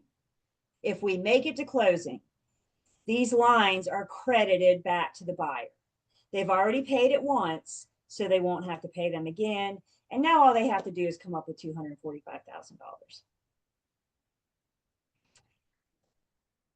Please make sure, especially as you're negotiating. I've just filled this in. By the way, we're not leaving a blank, right? So,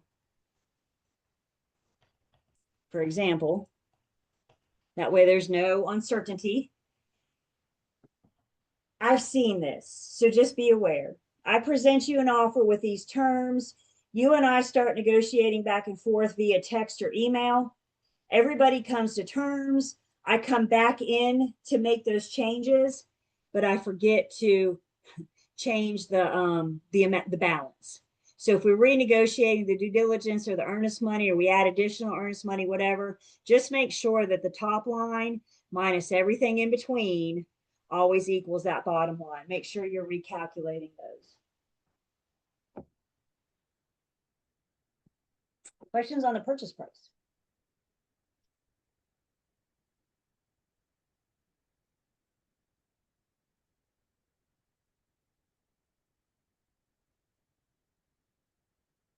Bottom of page 1.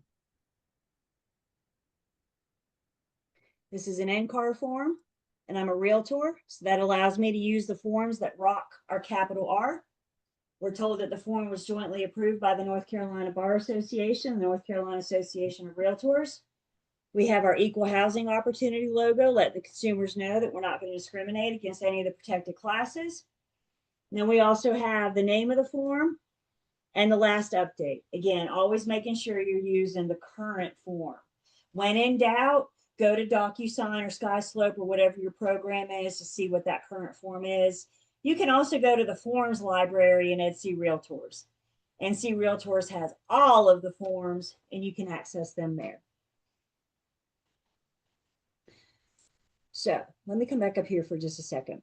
We have pretty clear dates about when the due diligence is due and when the initial earnest money is due, right? We know, and even the additional earnest money, we have pretty clear dates about when these are due.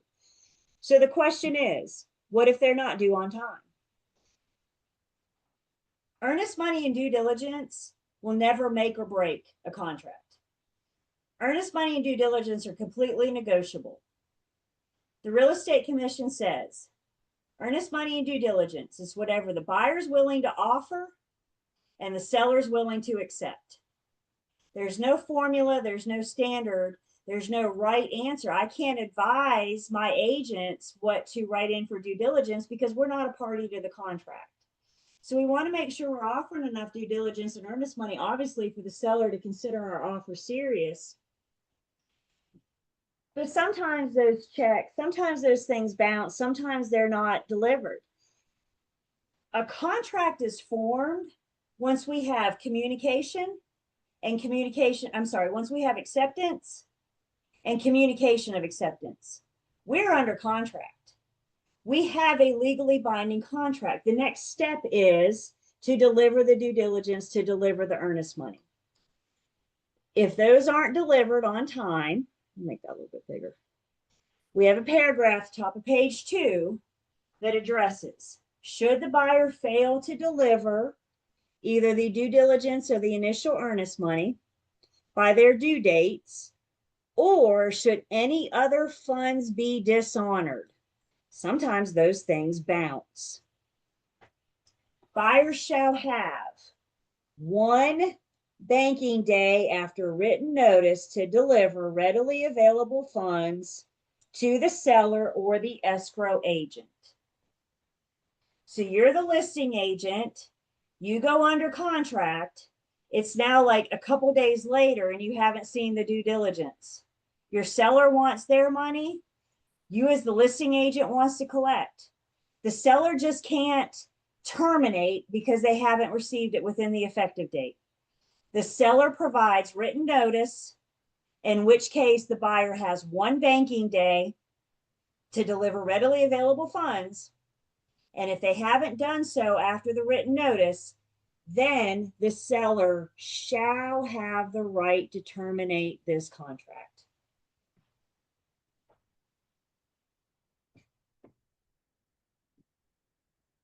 The key is the seller has to provide written notice and they have to give the buyer 1 banking day.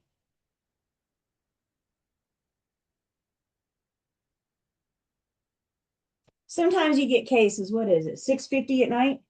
Sometimes we're up at 6:50 at night negotiating. Sometimes we're negotiating and we come to terms. Congratulations at 6:50. Congratulations, we're under contract. Guys, I'm going to be very honest with you. I'm not leaving my house at 6:50 at night to meet the buyer to get a due diligence to bring it to you. Isn't today the effective date? And when is due diligence due? Right now. I'm going to call the listing agent. I'm going to say, congratulations, we're under contract. I'll deliver you the due diligence tomorrow. I think as long as we're communicating, it's okay. As long as we're communicating. But the seller, the listing agent just can't, or the seller just can't up and terminate because we haven't received it on the effective day. They have to give that written notice that allows for 1 banking day. If the buyer still hasn't delivered in that day, then the seller shall have the right to terminate. Seller shall be entitled to recover the due diligence fee together with all earnest money deposit paid or to be paid in the future. Seller can also seek remedies for dishonored funds under our remedies for breach, paragraph 23. So the due dates, the effective date, and within 5 days of the effective date. Within 5 days. And then our 5 p.m. time is of the essence. They are to do so by these dates and times, written notice, in which case the buyer has 1 banking day to deliver. Questions on that?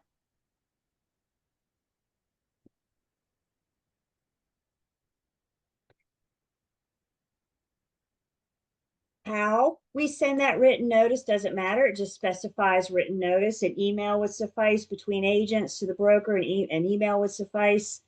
But guess what? The forms committee, we got a form for that.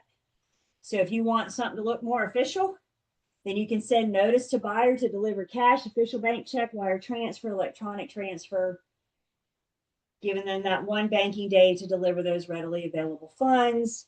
This is form 355T. Again, don't need to know the numbers, but sometimes knowing the numbers helps sort through all those forms. So we have a form for that.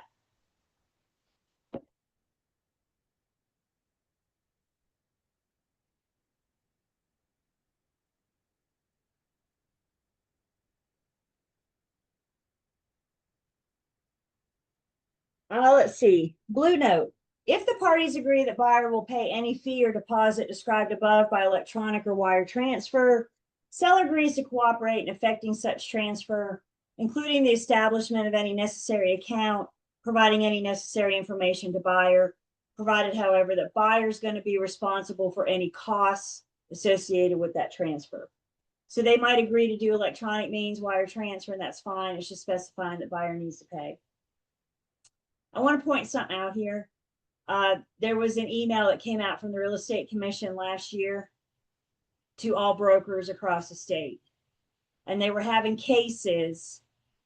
Evidently what was happening, I went there, I don't know what happened, but it was happening enough that it warranted a whole email. We go under contract. The buyer's agent was telling their buyer to Cash App them the due diligence fee.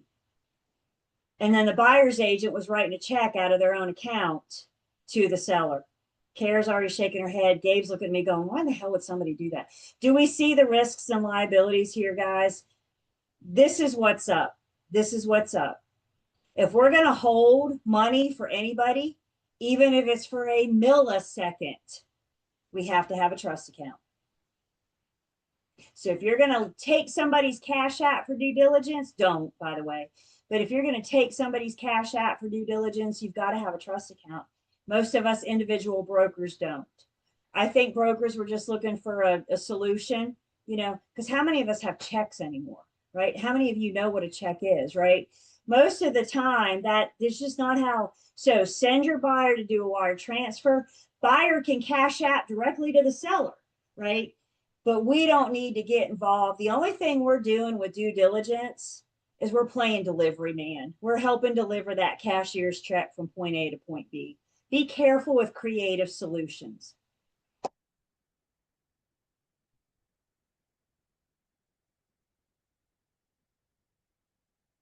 Still defining things. We're going to define the earnest money deposit, the initial earnest money deposit, the additional earnest money deposit, and any other earnest monies paid or required to be paid in connection with this transaction.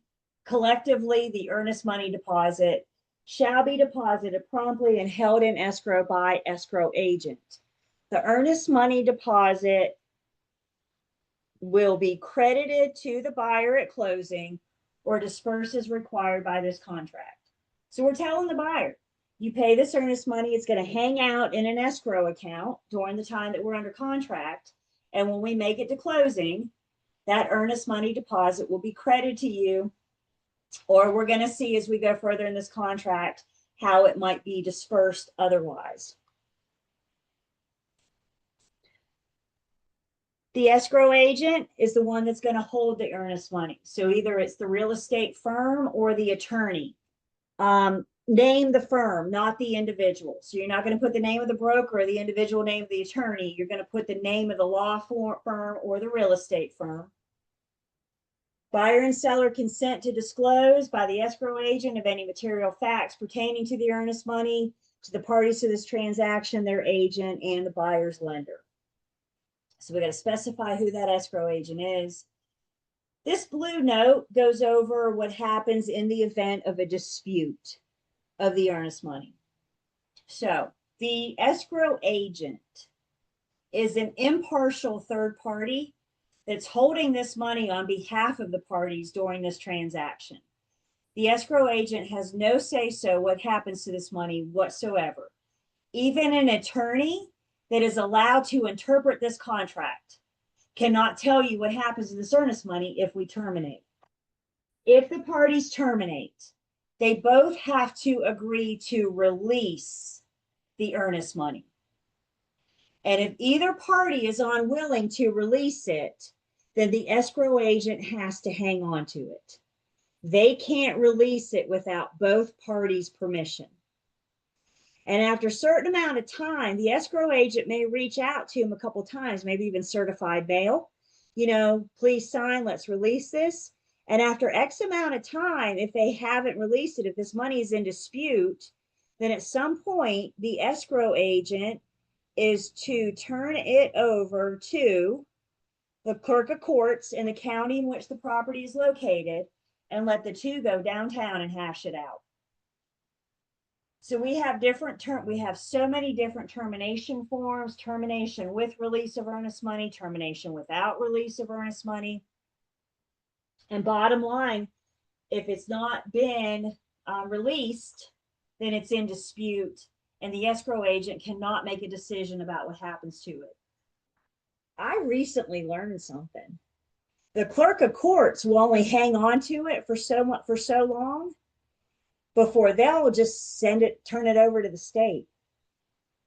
So I don't know. I'd rather have a buyer or seller get it than the state, right? What do we think? Yeah. But if they can't come to terms, with release it, then the escrow agent can't make that call. Do you have an example of an argument where both parties couldn't come to an agreement to turn it loose? An example of something like that happening? When it happens, Jeffrey, and it comes up more often than what you think. If we terminate within due diligence, the buyer's getting their earnest money. If we terminate after, the seller's getting it, right? We know this, we'll see this in the contract. Where the dispute comes in, the seller doesn't want to sign to let the buyer get it. The buyer doesn't want to sign to let the seller get it. They get stubborn and they get in their own ways. People don't like to terminate, right? I mean, let's just put that out there. People don't like to terminate. So if you tell the seller that the buyer is exercising their right during due diligence and they're going to terminate, you need to release the earnest money. The seller's probably not happy about this. And they just say, no, I'm not signing. I'm not going to release that. So I say give them a day or so to, simmer down, to take it in, let it marinate a little bit, try it again. But yeah, that's the party not signing is the one that's not getting it. Because the seller's going, well, they made me take my home off the market and I want the earnest money, so they just get, and it's the one, like I said, the one not signing it is the one not getting it. Sometimes, not all the time.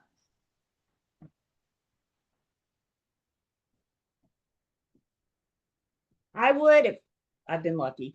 Again, I would probably start with just going over this portion of the contract with them, letting them know where we stand. We're going to see remedies of breach for both parties later. If they're still stubborn, I don't know, maybe suggest they talk to an attorney, but bottom line, I can't make anybody sign anything. So that's the option. That's the resolution for the escrow agent. Turn it over to clerk of courts and they wash their hands of it. So you can't but you can't say the contract says that if they terminate prior to this date, they get that money back. I can, and Okay. I will, but I still can't make them sign it. Okay, but that's an interpretation though. Well, I'm reading them the contract. I have the contract, right? And they say, well, what exactly does this mean? Okay, now we got to get to the attorney. You know what I'm saying? If they want to go outside of the contract, now we've got to, because they may say, well, what happens if I don't? What can they do to me? Let's have your attorney address those possibilities. But I can sit down and I can pretty much read to them, right? I can let them know what the contract that they signed says. Okay. Well, the one not signing is the one that's going to lose if it goes to court. Right. Because the judge is going to pick this contract up. And the judge is going to say, well, it says right here who gets it. And when we look at our remedies, let's add a layer to this. The remedies are going to tell us that the losing party is not only going to be responsible for their attorney's fees and court costs, but guess what? They're also going to pick up the bill for the other guy as well. So if they're not signing, this is why I'm reading. This is why I'm letting them know. And then, like I said, they're going to get into, well, what can they do to me? Okay, let's have you talk to your attorney because they can go over those legal ramifications. Like I said, people don't like to terminate. This is never good news. This is never good news. Emotions are involved. People are upset. Sometimes just giving them the evening, the time to simmer down and think through it, and then trying to talk to them about it again. But kind of is what it is, right?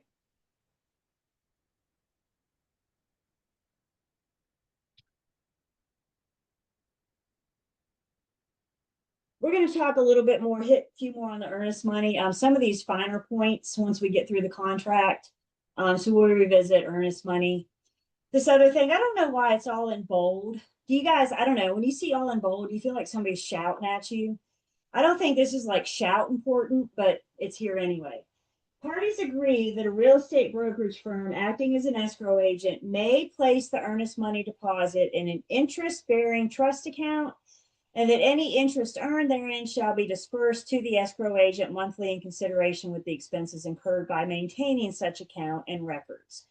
So the question is, could the real estate firm have the earnest money in an interest-bearing account? And the answer is yes, they just have to disclose to the parties. So we're letting the parties know if it's in an interest-bearing account, the firm, that's their money, that interest, they're making money off of your money. And that's what we're letting them know. That's what we're disclosing to them. So whenever you get your interest payment every month, you just need to transfer it from your trust account to your operating account, because that interest is your money and we don't want your money in the escrow account.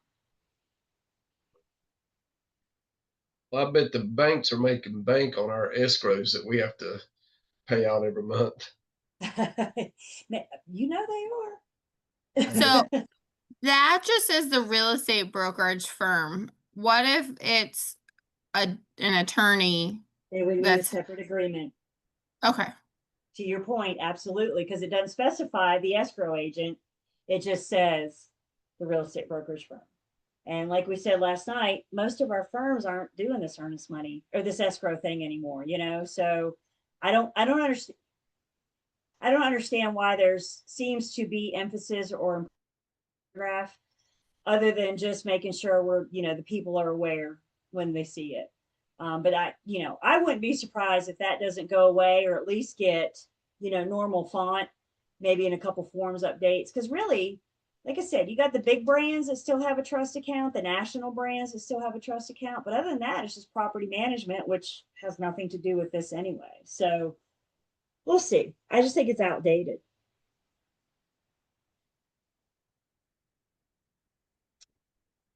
Still defining things, we're going to define the effective date.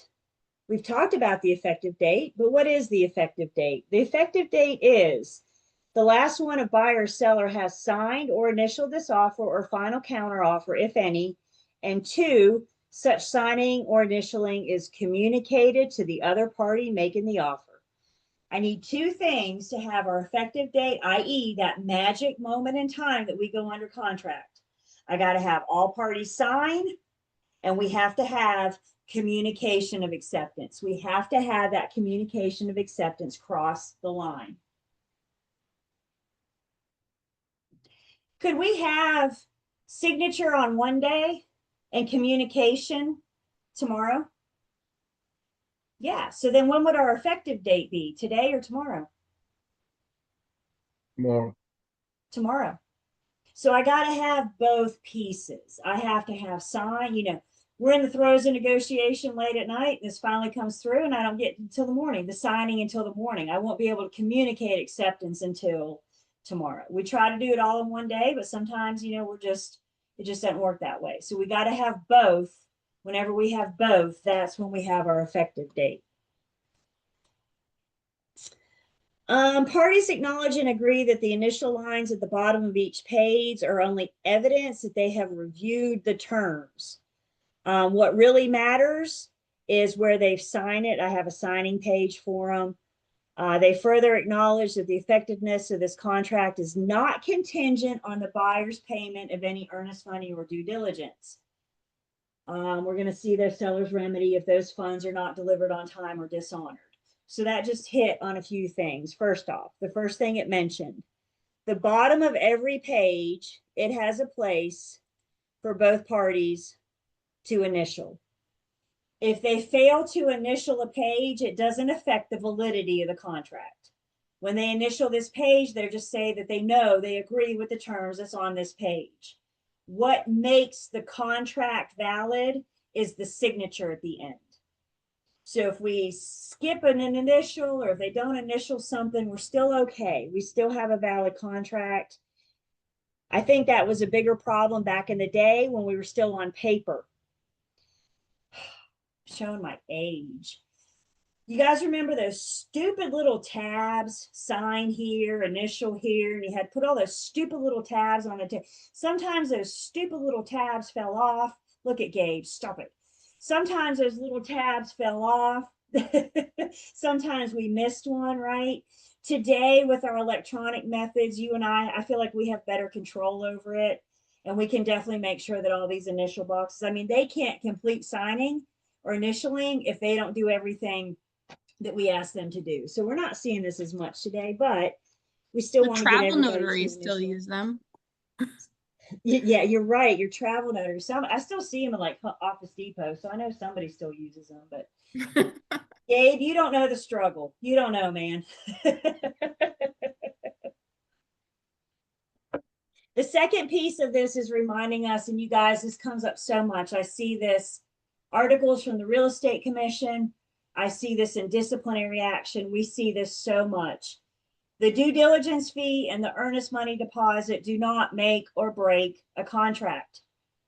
Failure to deliver the fee or the deposit does not mean that we don't have a valid contract. And it's just reminding us that this contract is not contingent on the buyer's payment of this deposit or the fee.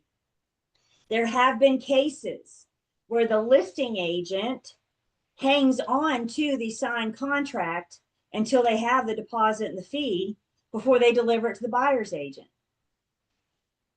They can't do that. We need that because that's part of the contract. And this isn't going to negate the contract because it hasn't been delivered.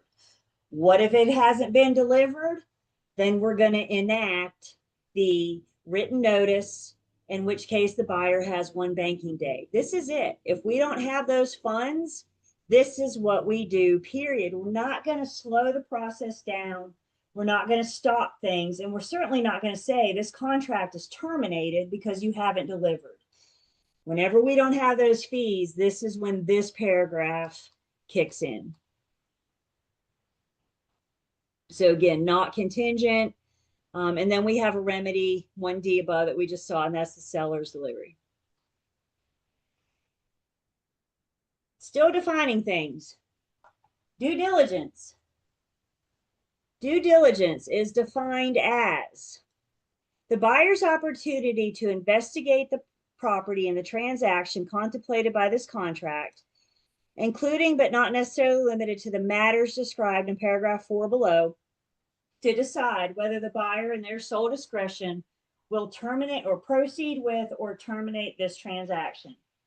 Bottom line, due diligence is the buyer's opportunity to learn as much about this property as they possibly can. And now knowing what I know, do I want to move forward with or terminate this transaction? So this is where you, buyer's agents, this is where we're helping with inspections and the loan approval process. And we're trying to get, send them to Google Maps, right? Let them look at the area, tell them to drive by the neighborhood. What are the things that are important to them? The schools, the libraries, the playgrounds, whatever. We're encouraging them to learn as much about the properties they can, because they have an out. They have an easy exit, we'll call it, in the due diligence period. Their easy exit. And it's their time to decide if they want to proceed with or terminate the transaction.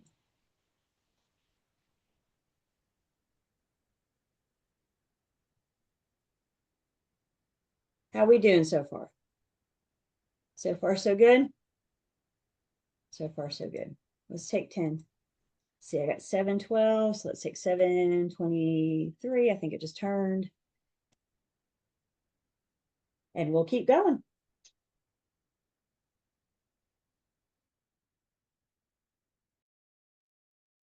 I hear me. Weird. Interesting little experiment there. It's working. It's Yeah, working. I have a feeling that whenever she is sharing her page, I've noticed that my mic will work if she's not showing her page. Hmm. So weird. Fascinating.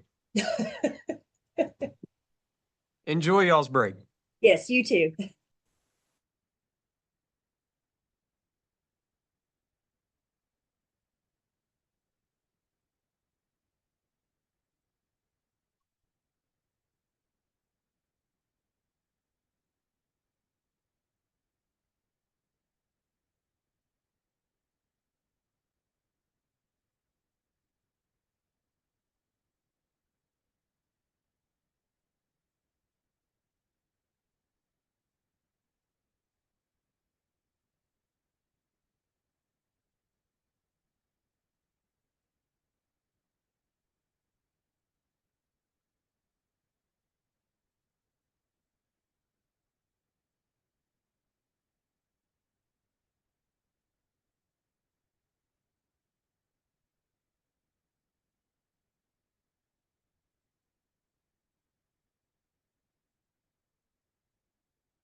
so I was using that Sawzall, and I saw that there was cobwebs on it.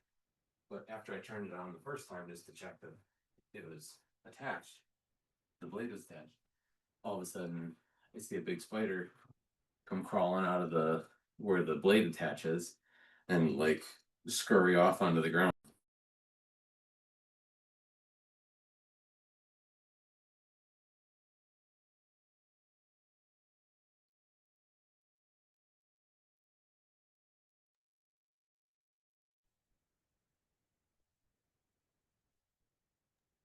Welcome back, y'all.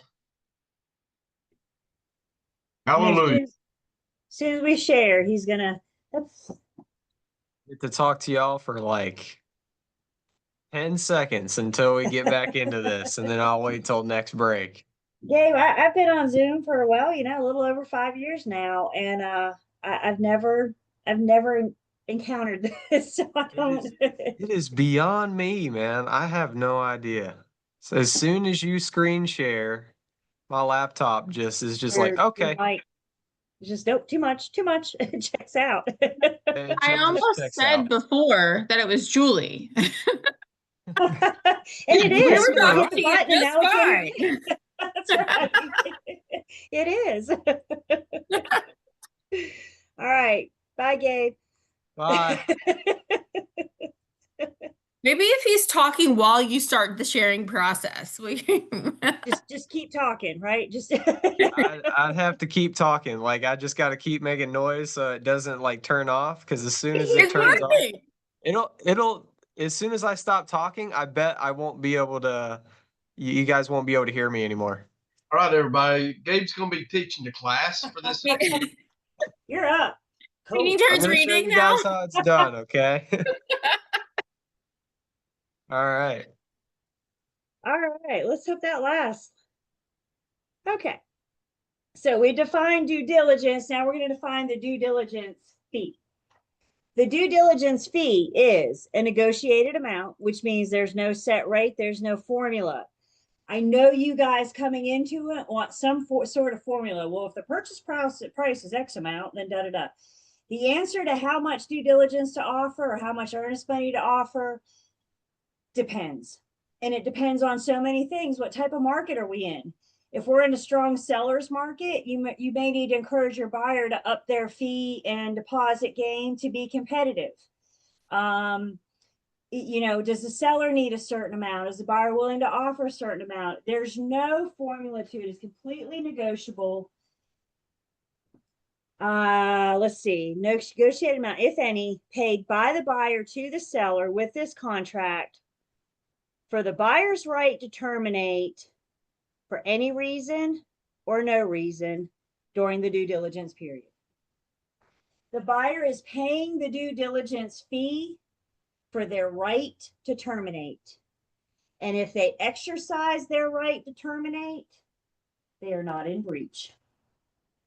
They can walk away. They'll lose the fee. That's what they paid for. The seller gets to keep that most of the time. There are a few times that the seller may have to give the fee back, and we'll get there.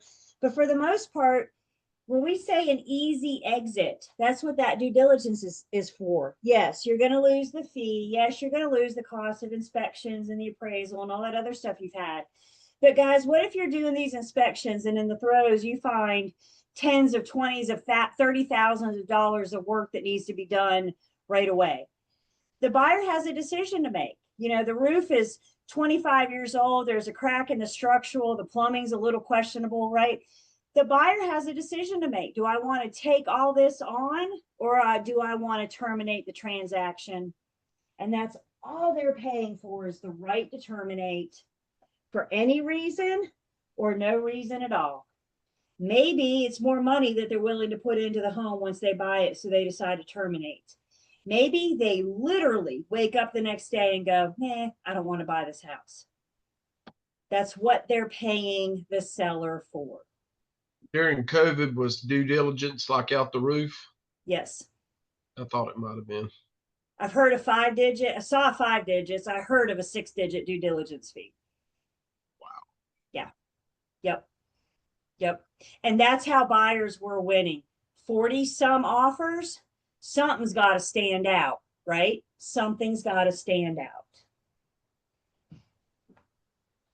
There's a common misconception out there that the buyer is paying the seller the due diligence fee to take their home off the market and not allow any more showings. And that's why I call it a misconception. There's nothing in here that stops the seller from taking their home off the market. They can still allow showings. They could accept a backup offer. I got a form for that, and we're going to look at that when we look at our rest of our forms. So the seller can still allow showings. They don't have to stop. It's up to them if they want to continue showings or not. All that buyer is paying for is the right to terminate. And if they exercise that right to terminate during due diligence, then they're going to walk away and they're going to get their earnest money back. What if a higher offer comes in during that due diligence period? So that's where we have the backup offer. So the higher offer or any offer would have to come up with a backup contract addenda that would put that higher offer in the secondary position. The seller's going to look at you, Jeffrey, and say, I want to terminate this offer and accept this one because this one's higher. Kara's already shaking her head. This is when we need to pull the contract out and review the seller, their breach, the buyer's remedy for breach. The buyer can go after that seller in court. So before they terminate this offer, they need to understand those consequences of what could happen. And it might be that accepting that higher offer isn't worth the hassle, the court cases, the struggles, that kind of thing. So the best we can do is put them in a secondary position, and that's what our backup contract addenda does. Because that's a great point too. Real quick, which offers do I deliver to my sellers? Oh, All of them, every single one. And that includes the ones that come in when we're already under contract. We always have a duty to deliver those offers. So the due diligence fee, it's going to be the property of the seller upon the effective date.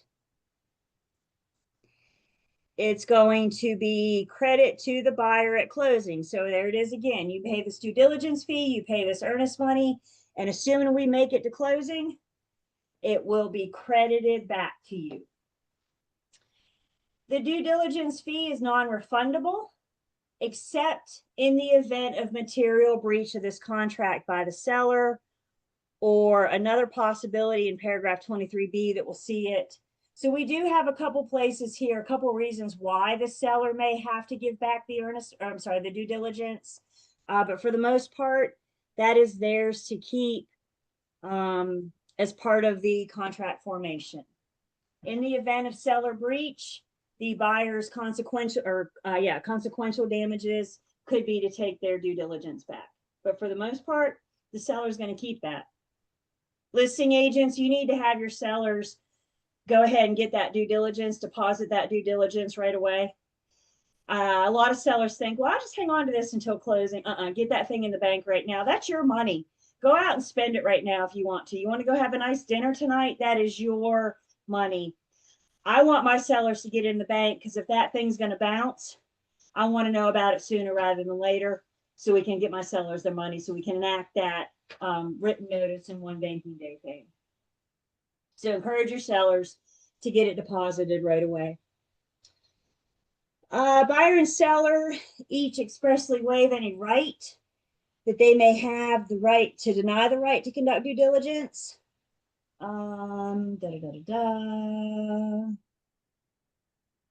See if there's anything else there worth. The intent of the parties is to create a legally binding contract for the purchase and sale of the property without regard to the existence or amount of any due diligence. Seller or seller's agent may direct buyer in writing to make the due diligence fee payable to a party other than the seller, as that term is defined herein. Seller agrees to be bound by such written direction. And again, we're referenced to paragraph 23, which is our remedy paragraph. 23 is our remedies. I thought due diligence is, like you said, the time where they do inspections and so forth. And is there, I'm assuming it's probably later, but is there part in there that's saying that they have to cooperate during the due diligence period to make their home available? Okay. Yep, absolutely. Absolutely. Because you can't go under contract and then have the seller deny the buyer's home inspector from coming in. So absolutely. And what makes me wonder, Kara, is if it's in here, it's telling me it's in here for a reason. You know what I'm saying? So just to protect that buyer, maybe it was from an incident, but yeah, we absolutely do cover that. I remember going over that in pre-licensing that our instructor had a client that had that happen. They went under contract and then they like didn't let them do any of the inspections. And they pulled the contract out. You know what a good question, you guys, and you may want to write this down because this is something I want you to ask yourselves on the regular when you're working with buyers and sellers. And the question you need to keep in the forefront of your brain is, what does the contract say? Because there's a really good chance if we're in that kind of situation where the seller says, no, I'm not going to let the home inspector in, there's a really good chance that the contract has that covered. What does the contract say?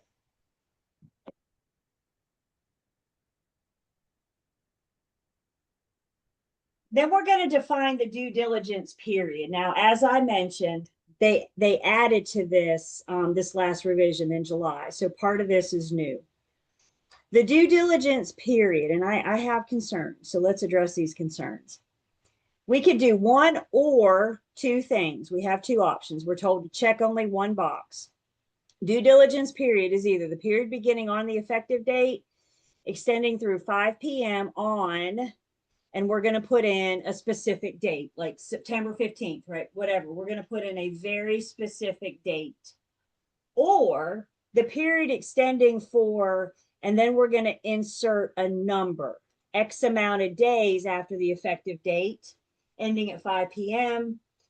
Either one we do, both are, time is of the essence. Due diligence is 5 p.m. on either this date or the number of days.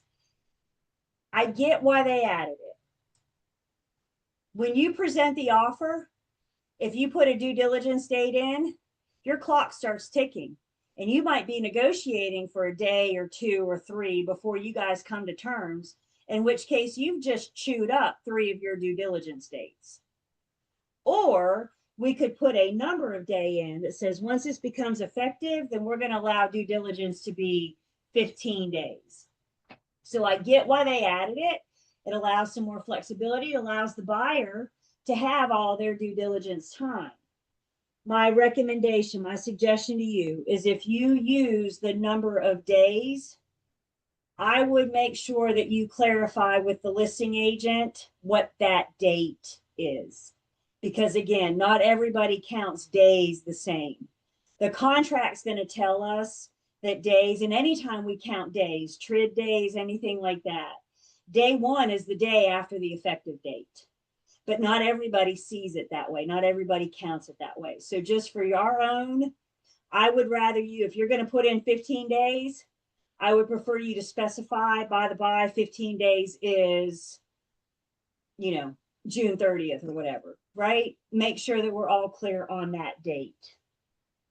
So the second piece was what was just added this year. And again, it's because so many times negotiations can go long, and all that's doing is chewing up the buyer's due diligence, the due diligence period.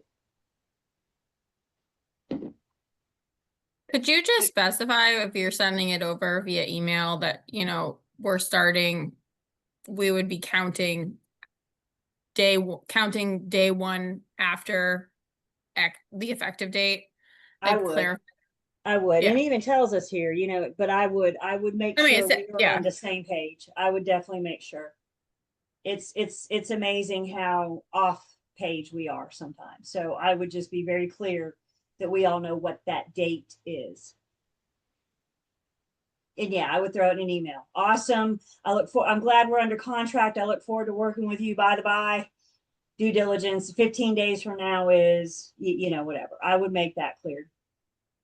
That's what makes me nervous about the second one is there's different definitions for defining days. You know what I'm saying? Some people have different theories behind that. So just be clear. Just be clear. Questions on due diligence fee, or due diligence period?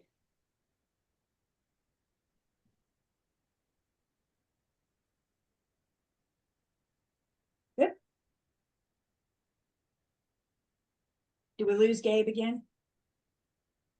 Yep, sure enough, he stopped talking. Isn't that something? Mess with the mic again. You guys hear me? Yes. No? You can? Yeah. Yeah. I have to talk really loud. We don't want you to strain your throat. Yeah, Dave's gonna be I'm gonna hoarse by mess the with time that we're thing done. a lot. If I really need to ask a question, I'm gonna fiddle with it a good bit. All right, then we're going to define settlement. Settlement is the proper execution and delivery of the closing attorney of all documents necessary to complete the transaction, including the deed, settlement statement, deed of trust, and other loan or conveyance documents, and the closing attorney's receipt of all necessary funds to complete such transaction. Settlement is when the parties either turn in their signed documents or they go to the attorney's office and sign their documents. Sellers almost always have a choice. Sign at the attorney's office or sign ahead of time in front of a notary and then send the paperwork to the attorney's office. Buyers will almost always have to be there. They may allow for a mail away closing if your buyer's out of state, for example. They may allow for a mail away closing, but that's up to the lender. That's the discretion of the lender and the closing attorney. So if you know your buyers have specific needs, like they live in Missouri and they can't be here for closing days, then we need to get those addressed pretty early to make sure that everybody's on the same page and that it can happen. Also, at settlement, buyers and sellers, buyers especially, but sellers, if necessary, are bringing their funds. So whatever your buyer has to bring to closing, and if your seller owes anything, then they are turning those funds over at settlement. The settlement date is the date that the parties agree that settlement will take place. And as you can see here, we're going to put in a specific date. So we're going to agree up front when settlement's going to happen. And then the time and place designated by the buyer, meaning the buyer gets to choose the closing attorney. The seller is welcome to have their own representation. They can hire their own attorney. But we're going to do things for the buyer's closing attorney. They're going to be the ones that handle that piece of the process. You will also notice that the settlement date does not have a time is of the essence. There is no time is of the essence. And the reason being is because delays in settlement just happen. And they happen so often that the contract gives us a delay in settlement. And we'll see that in paragraph 12. Anybody remember how many day delay we have? Two more. 7. 7-day delay. Yep. Oh, I don't want you to get cold. Yep. 7-day delay. And we'll see that and discuss that in paragraph 12. Once everybody leaves the closing attorney's office, the closing attorney continues on with closing. You and I do not attend closing. And we can tell just by looking at that 1, 2, 3, 4, 5th and 6th word. Closing is defined as the completion of the legal process. Who handles the legal process? The attorney. The attorney. So closing is the completion of the legal process, which results in the transfer of title to the property from seller to buyer, which include the following steps. Number 1, settlement. 2 is the completion of a satisfactory title update to the property. 3 is the closing attorney's receipt and authorization to disperse necessary funds, i.e., the loan amount from the lender.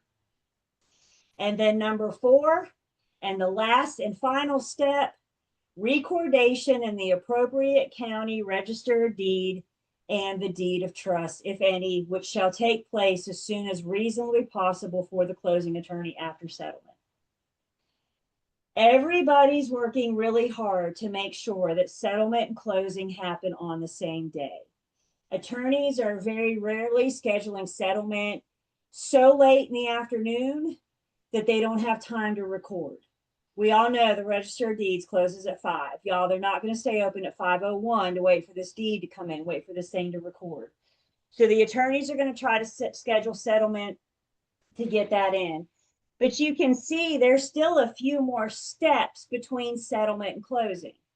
So if something goes awry, maybe we find a title issue that wasn't there when we did the big deep, when the attorney did the big deep title search. But now they're doing one last quick check and they find something that popped up on the title. We can't go to closing until that's addressed. We can't go to closing until that's corrected. The other piece then is we got to get the funds from the lender. The lender sends the closing attorney the loan package with instructions on how they want their loan handled.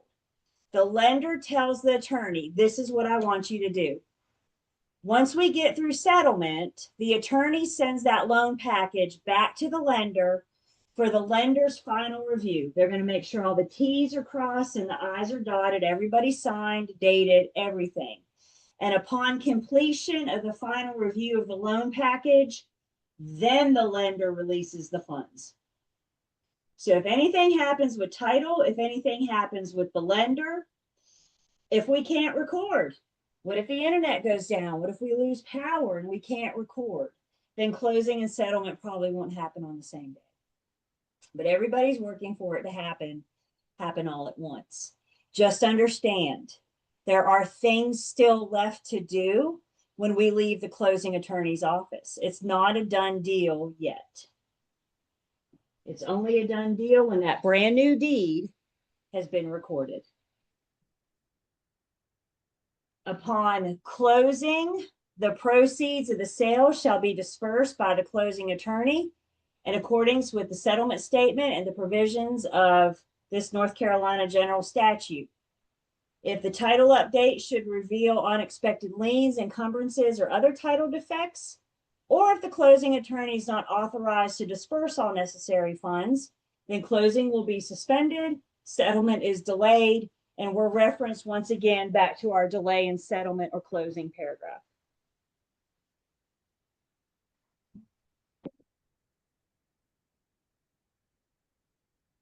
There's a difference between settlement and closing. We need to know that difference. In the real world, you're going to call it closing.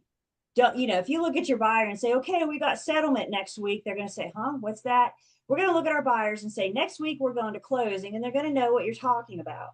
But you and I need to understand that there's a difference, that what we're actually attending is settlement.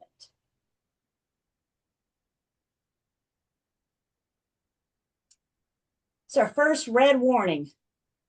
North Carolina State Bar has determined that the performance of most acts and services required for a closing constitutes the practice of law and must be performed only by an attorney licensed to practice law in North Carolina. State law prohibits unlicensed individuals or firms from rendering legal services or advice. Although non-attorney settlement agents may perform limited services in connection with the closing, they may not perform all acts and services required to complete a closing. Closing involves significant legal issues that should be handled by an attorney. Accordingly, it is the position of the North Carolina Bar Association and the North Carolina Association of Realtors that all buyers should hire an attorney licensed in North Carolina to perform closing. North Carolina is a settlement agent state, meaning we use settlement agents, we use closing attorneys. North Carolina is one of the few. We are one of the few that is a settlement agent states. The majority of the country uses an escrow closing, an escrow method. Why is that important to us? There's a really good chance you could have a buyer moving here from another state that knows how they did it back there. And they very well may look at you at some point and say, do I have to hire an attorney? And our answer is, if you're buying a home located in the state of North Carolina, yes. So be aware there are other ways to do it, and we may be introducing some people to our way. Carrie, you shake your head like you know. Are you in out of state? I have bought a house in Florida, South Carolina, Missouri, and North Carolina. So, and sold houses in almost all of those states, not in North Carolina, but interesting. So, and did any of those states use an attorney, or were they escrow? Florida was the only one that did not use an attorney. Okay. Okay. I So know South New York- Carolina and I think Missouri. I don't know if we use an escrow agent. We might use escrow in Missouri. Okay. I know South Carolina, we use an attorney. Cool. So yeah, that's the, that's the thing, because did you have that question when you came here, you went to South Carolina, like really, I have to hire an attorney? I had that question in South Carolina, yes. I didn't understand due diligence when I moved here, so that was the biggest question for me. Sure. That's one thing, not even fewer No states one do does due diligence, diligence like North just us. Carolina. Yeah. And agents from other states show up to North Carolina and go, what's this now? Like, welcome to North Carolina. If you want to do real estate transactions here, then this is what it is. I remember I had an agent once from another state. I can't tell you which one, in post licensing. He wasn't a fan of the due diligence. I don't think when it comes to due diligence, my opinion really matters. I'm trying to do what's best for my buyer client to get them through the transaction. And he actually looked at us on the call and said, I'm going to advise my buyer not to offer due diligence. I said, well, good for the rest of our buyers, right? Is he harming his buyer by just saying, don't do this? I mean, you got to get out of your own way here, people, It is what it is. And if you want your buyer to have the advantage, the leverage, we're due diligence. I couldn't believe he said that. I'm going to tell my buyers not to do it. Like, well, that's good for the rest of us, I guess. I mean, hopefully I don't know where he is today, but kind of made me a little sad to hear that.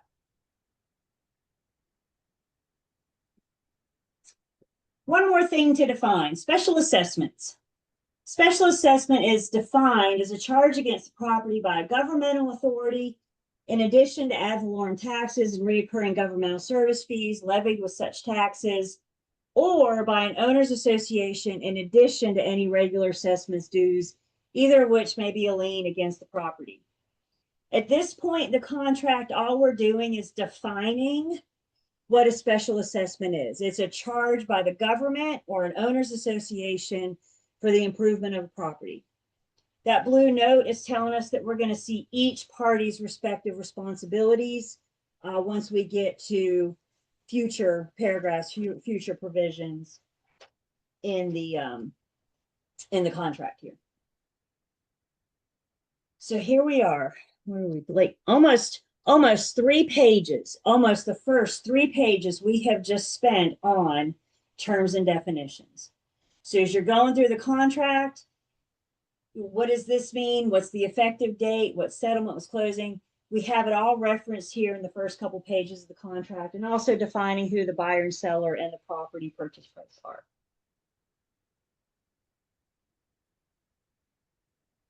Questions?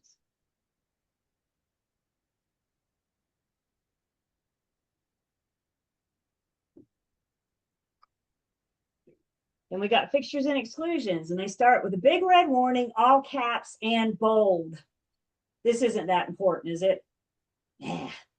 Warning, the parties should not assume that an item will or will not be included in the sale based on an oral or written statement or understanding that is not a part of this contract. Buyer and seller should be specific when negotiating what items will be included or excluded from the sale. Again, if the fixture or the personal property, the final written word of the contract will prevail. So if the fixture or personal property don't make it in the contract, then it doesn't count. Fixtures are included in the purchase price. Any existing fixtures are included in the sale as part of the purchase price, free of liens, unless excluded below. Buyer and seller agree that the following items, if present on the property on the date of the offer, shall be included in the sale as part of the purchase price, free of all liens, unless excluded below. All items below include both traditional and smart versions, and any exclusively dedicated related equipment and or remote control devices. Our homes are getting awfully smart, aren't they? Our appliances, everything around us is getting very, very smart. So if any of these smart things are going to stay, any of the traditional things are going to stay, if it's defined as a fixture, then it will remain. And anything that we need to work it will need to remain. The best example of that is the garage door opener. That puppy usually lives in somebody's sun visor, right? We don't even think about it until you're opening the garage. What good is the garage door without the garage door opener? So make sure your sellers don't forget to leave the garage door opener before they start driving off to wherever they're heading next, whatever state they're moving to. But things like that, anything that controls it, anything that works it, needs to include it. And then the offer to purchase and contract gives us a list of fixtures. When you are using standard form 2T, these things are considered fixtures. So why don't you guys take a minute and read this fixture list. Start getting an idea for it.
I've never figured out why everybody wants to take the refrigerator with them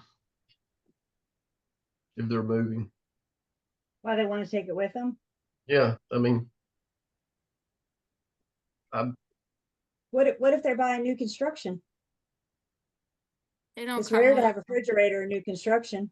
I want a new refrigerator to go in that new house. Well, if you can swing it with a new house, then but not everybody may be able to. I had sellers once, newlyweds, they've been married a couple years. I call them newlyweds. Evidently, their refrigerator was a wedding present, had sentimental value to them. It meant something to them. They said, "Do we have to leave our refrigerator?" I said, "Absolutely not. You want to take your refrigerator? You take your refrigerator." I don't know why people do what they do, but they do things for a reason. Anything on this list made you guys go, really? rain barrels Yeah, that's always a good one. Rain and barrels. raised garden beds. Like, you can move those. They're not permanently attached to the ground. I agree. I agree. As well as mirrors attached to walls. I remember when that one came to be. That the mirror, usually your bathroom mirrors. I mean, you got the medicine cabinets built in, right? But we're talking about like a decorative mirror that's hanging on by a nail. Evidently, a buyer thought they were going to get it. Okay, let me back up. I've always heard if we're looking at something on the fixture list, it's the result of a court case. That's what I've always heard. So evidently, a buyer moved in thinking where they're going to have a mirror, moved into their new home. There was no bathroom mirror. They went to court, and guess what? Evidently, they won. Again, if you're using 2T, these are considered fixtures. Could you have a different fixture list with a different contract? Yeah. Absolutely. So there's what we learned about fixtures in pre-licensing, right? Nailed, screwed, or glued, bolted, or welded. Those still apply. And then there are these other things as well that when we're using 2T, it's going to be defined as a fixture. You know what I don't see on there? We have all of these smart locks now. And they're like the door for the doors. And I mean, those are bolted, so they're technically a fixture, but it's not specifically listed. It doesn't say the door locks. But you're right, because even before the smart door locks, doorknobs and door locks were always considered fixtures just because of how they're attached, right? Because of how they're so, and it might be that if there becomes some confusion about the smart codes, that may be something that we see added one day. I'm not going to say that they add a fixture every year when they do an update, but it seems like fixtures are getting added often. The most recent edition, the most recent one, I wasn't last year, maybe the year before. When the pandemic hit, everybody ran out and got those tonal mirrors. Everybody ran out and got their workout equipment because we couldn't go to the gym anymore, right? So everybody ran out, got equipment. Now they're going to sell their house going, you mean I have to leave my tonal mirror? I don't know how more attached you get than one of those tonal mirrors. Those things aren't, they're not something you slide off the nail. I mean, they're like attached and mounted and wired or wireless or something, right? Like it's, an event. And evidently is one of those things that was enough that now they're a fixture. Now they're in the list. The one that makes me giggle every single time, ceiling and wall attached fans, light fixtures, including the light bulbs. Yeah, I caught that. What a-hole seller took the light bulbs with them when they moved out? Come on, That includes all light bulbs in your house, right? You take any of them. Just If it's gonna stay and it has a light bulb, it needs to remain. I think Annie said she had a person that moved in and they had no light bulbs in any of their. That's where I heard that from. You had Ann as well. Annie, that's funny. Yeah. So, again, these things are here for a reason. We may not know the reasons, but they're here for a reason. And again, let's break this down into roles. Listing agents, this exact same list, word for word, shows up in our listing agreement. So we can talk to the sellers about this list before they list. I would look at my sellers. I would present them with this list. I would say, you guys need to look this over and you need to let me know now if you're going to take anything. And most sellers would look at me and say, okay, we'll look it over tonight before we go to bed. I'm a very patient person. Let's just sit here and go through this list together.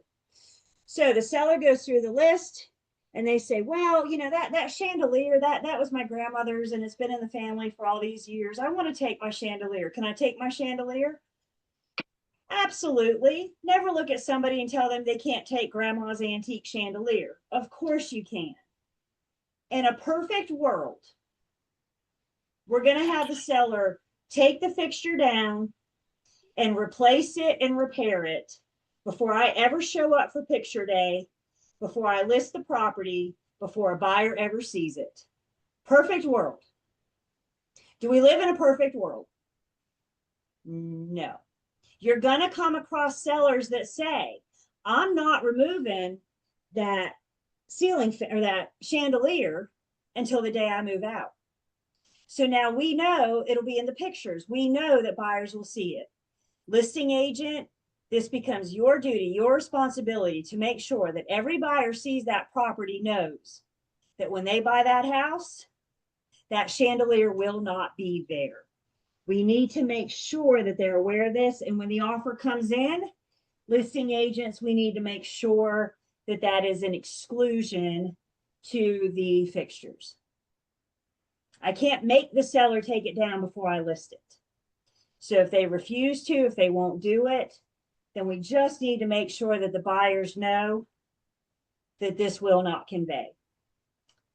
We got a place, Triad MLS, where I can list fixture exclusions. So we can spell that out, what's not going to stay. Buyer's agents, as you're going through the home with the property, buyers like to point at stuff. Do I get this? Do I get that? Do I get this? So being familiar, obviously nailed, screwed, or glued, bolted, or welted, but also being familiar with the fixture list so we can say yes. The curtain rods. The rods are a fixture. The fabric, the curtains themselves, slide right off. for the most part, right? Unless they're attached. So just having these conversations, helping buyers understand what is and is not included, being familiar with the fixture list.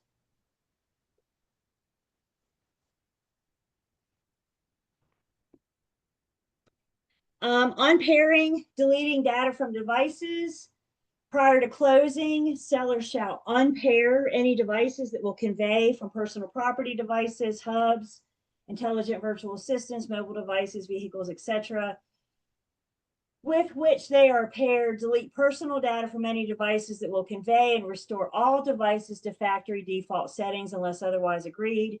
Seller's obligation under this paragraph shall survive closing.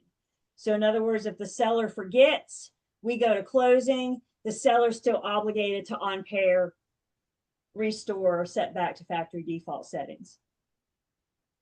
When we bought our house, we didn't get the garage door openers, and we asked, and they said that they never got any and that they just used the ones in their vehicle. So just keep that in mind if with any of your sellers, that sometimes they may not have garage door openers. You can buy them on Amazon and pair them yourself, Yeah. but that's out there. Because everything's getting smart. You know, it's just crazy. And, you know, like I said, it's no longer the button on the sun visor anymore. You know, it could be, you could work your garage from your, from your phone or whatever.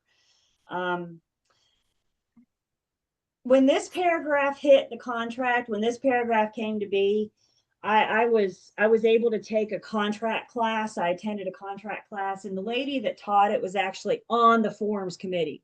So she was on the know, she was on the up and up about with these things. And she shared with us the whole reason that they added this paragraph is because there were incidences where sellers after closing were like driving by the house and turning the lights on and off and opening the garage door, closing the garage door, like freaking out the new owners that were wondering why their house was haunted, you know.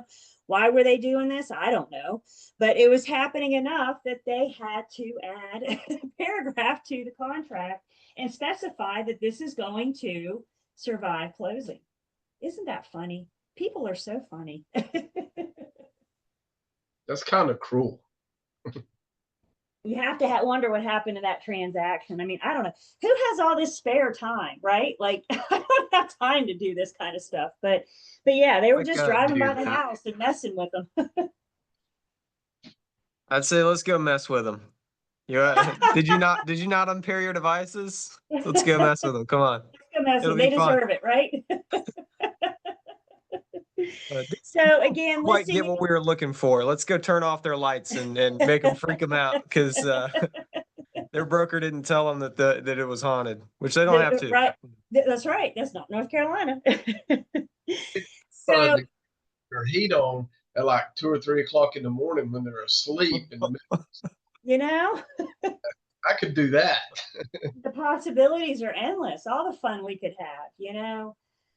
Listing agents, this is worth having a conversation with your sellers. No, especially as we're going through the home and we see all this smart stuff, making sure your sellers know at the time we're listing it that they're going to have to unpair, they're going to have to anything that they're leaving. Yeah. What about something that's not on that list, or maybe it wasn't, and I missed it. I tried to roll up, obviously it didn't work. The Wi-Fi, your stuff it controls inside the house. Can you take that with you, or it has to go with the house? If you own it.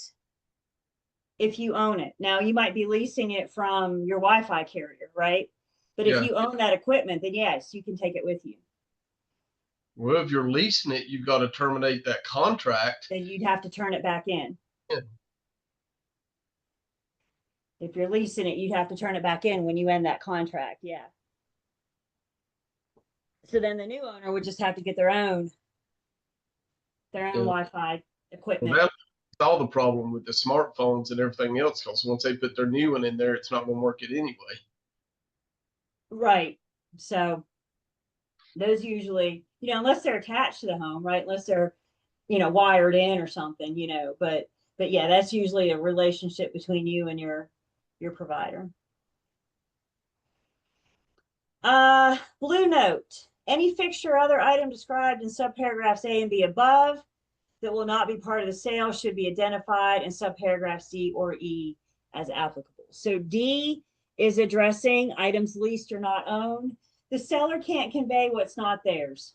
So if they're leasing something such as antenna, satellite dishes, receivers, appliances, etc., security systems, then we're going to identify them here, and they shall not convey.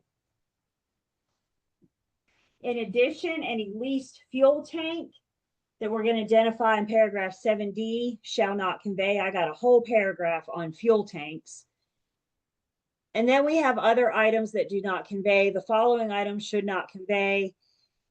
And we're going to specifically mention these are fixtures that the seller's going to take.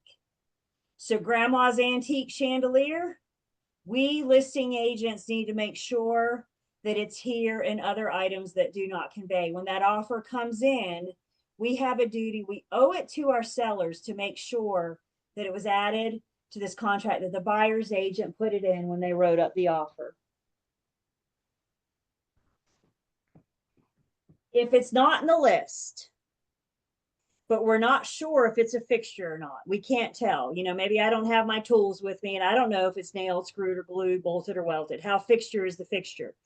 If it's not in this list and we're not sure, another super simple philosophy I have is, when in doubt, write it out. So if there's something your buyer wants and you think there should maybe some confusion about whether or not it's a fixture or not, put it in there. Or something your seller wants to take, make sure that we put it in there. But if it's in the list, we don't need to repeat it. We don't need to put it in here again. The other thing they're seeing, which I get, sometimes agents are going through, well, let's see, there's no sup pump, so that doesn't apply. There's not a radon fan. They don't have a water supply equipment.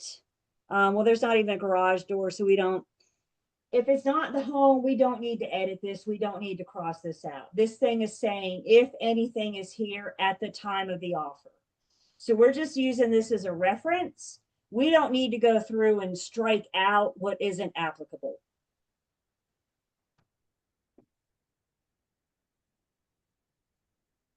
What about items that are not owned, but you want to pay and would either like pay, you want to convey, but would pay off, but like, for instance, we just got our air conditioning replaced. So obviously that would convey if we were to sell the house, we're just going to pay it off before we, or before that at closing. So What, that is could that be something listed that's worked somewhere? out. That's something that's just to be worked out between the parties. So, Okay. you know, I don't necessarily have a place right here, but we could, because presumably by the time you sell, it will be yours. So we could make sure that, you know, by then, and just let them know, be like, yeah, this is our intention, you know, that kind of thing. But those are kind of things we can work out. I had buyers once, we were seeing a property that they ended up buying, and the property had CPI security equipment, cameras, the whole shebang. And my buyer said, ooh, does that come with it? And I said, well, we need to find out if they lease it or own it. Come to find out, the sellers were leasing that equipment. It was part of their agreement between CPI. And my buyer said, can we just take it over? Can we take over that agreement, take the equipment? Gabe, the sellers called CPI and they said, sure, just have your buyers come down and sign. They didn't have to take any of those cameras out. They didn't have to mess with any of that stuff. And they were able to, what they did was transfer the CPI security agreement. They were able to do an assignment with an agreement, which allowed them to leave the equipment. So I say that to say that sometimes we can work things out. You know, if my buyers have said we don't want to use CPI, then the sellers would have had to take it, return the equipment back to CPI. But they were like, this is what we want. This is where we would put it. This is exactly what we want to do. Can't we just do it? I was like, well, let's make a phone call and find out. So sometimes we're kind of like working through these things, making sure we're all on the same page. With the removal of fixtures, seller must repair any damage caused by removal of any item excluded above in a good and workmanlike manner. Seller will notify buyer upon completion of such repairs and provide buyer with documentation thereof, if any. So if we're not going to repair, if we're not going to replace it, you know, if the seller's going to take grandma's antique chandelier, they can't just jerk it out of the ceiling and leave a big hole in the ceiling. They got to repair, replace, and that good and workmanlike manner suggests that it should be conducted according to standard practices. There's a blue note here. Buyers advised to consider attaching the additional provisions addendum if the buyer has a specific request as to how the repair should be completed. The APA additional provisions addendum is one of those forms that we're going to look at. The additional provisions addendum is probably the most commonly used addenda because it covers those items that are popular. They're just not popular enough to make it into the contract yet. So we'll see what happens when the buyer's asking specifically for repairs and if they want to specify how they want those completed.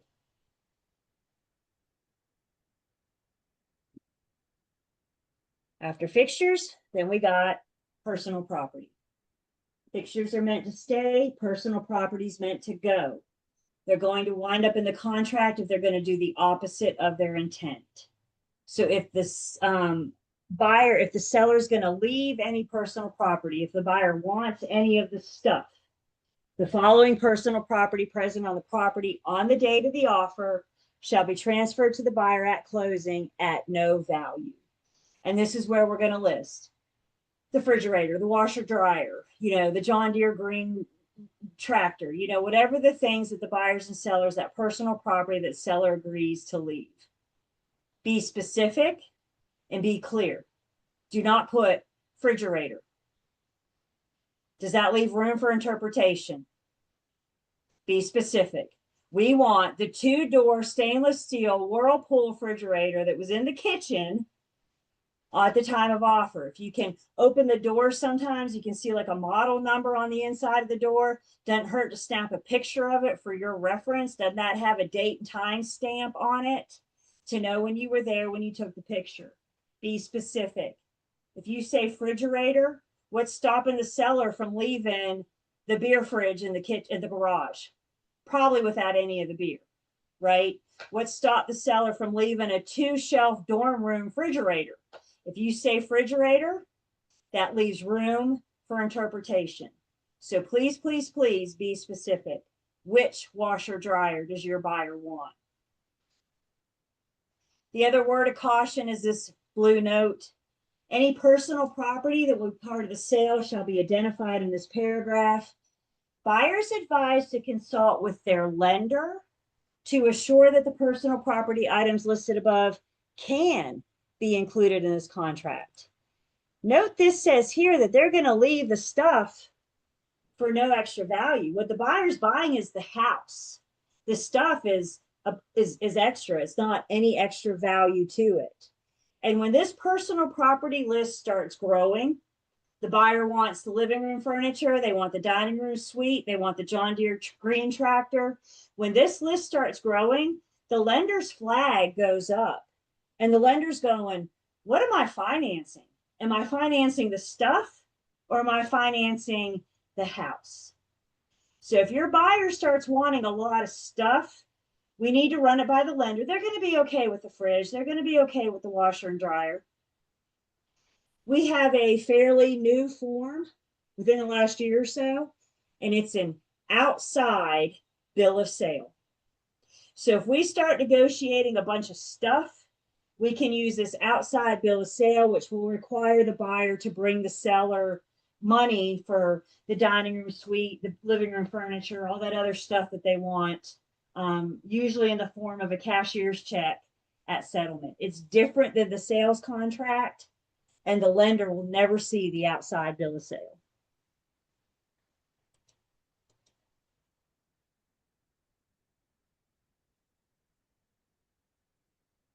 Y'all want to know the best thing I ever got to put in a contract for personal property? I got to make this part of a legally binding agreement. I added for personal property, not the car. Lots of buyers say, does the car come with the garage? Well, you know what? If money's right, you know, I got to add, and I quote, the Addams Family Value pinball machine.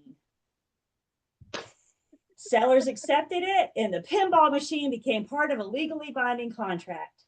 They had a basement with toys that looked like a whole lot of fun. My buyer said, "Can we have the pinball machine?" I said, "You know what? All we can do is ask." And you know what the seller said? "Oh, thank God we didn't want to move it anyway." I've never moved a pinball machine, but I'm sure it's not easy, and calibrating and everything. It became an agreed upon item. It was a win-win, and I get a story. That's what that was about. So again, and not just any pinball machine. The Adams family values pinball machines. So be specific. Make sure everybody is on the same page of the fixtures that the seller is going to take and the personal property that the buyer wants to keep. Questions?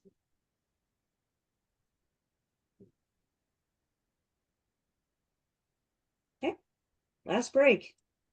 Let's go. We'll go 8:30. We'll come back 8:30. We'll go to that contract.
Welcome back.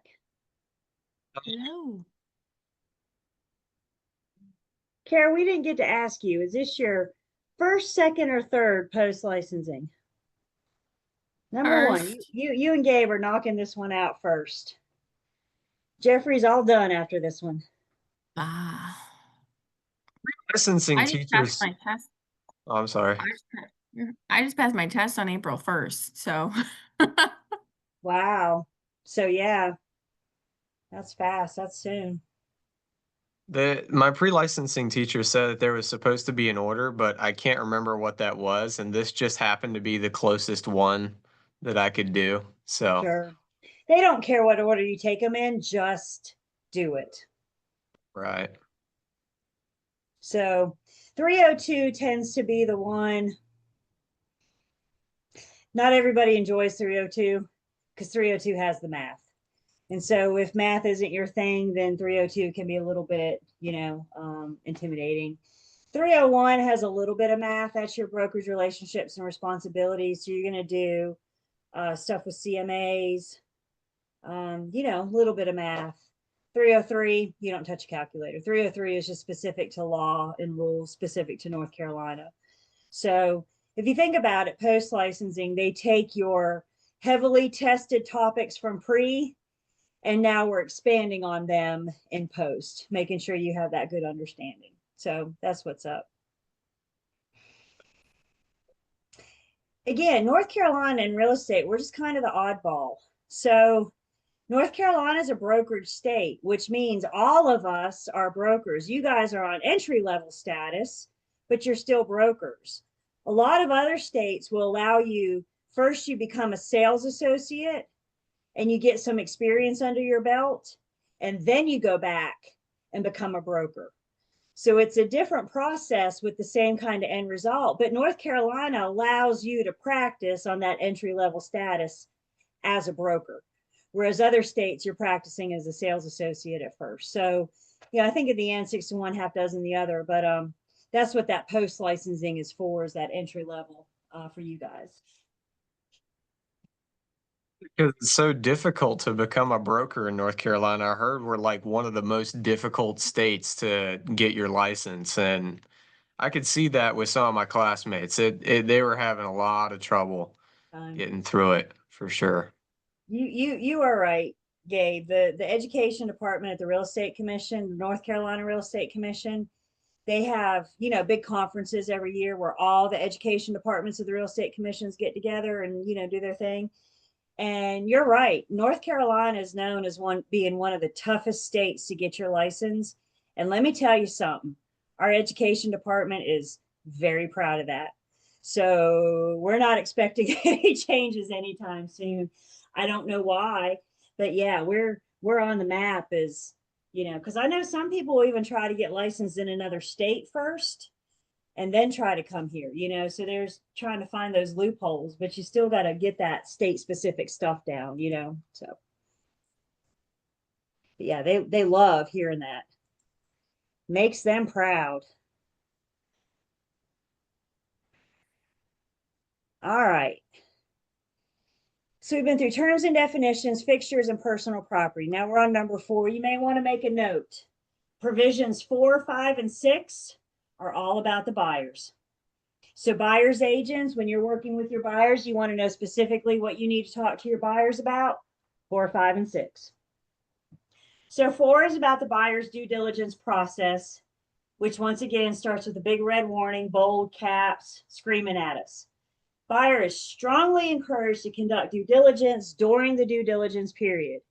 If buyer is not satisfied with the results of the progress, buyer should terminate this contract prior to the expiration of the due diligence period, unless the buyer can obtain a written extension from the seller. But guess what? The seller is not obligated to grant an extension. We can always ask, right? Can we have more time? Can we have a longer due diligence period? We can always ask, but we need to prepare the buyers for the sellers to say, no, I'm not giving you more time. What's something that might make this convince the sellers to give us more time?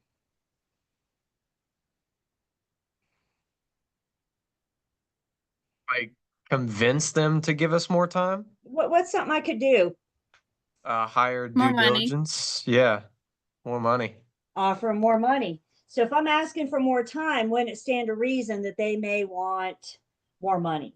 So when we say we're entering into round 2 of negotiations, these are the kinds of things. Remember that agreement to amend we looked at? It had a place for different amendments. This is the first amendment. This is the second, because we might be changing different things at different times.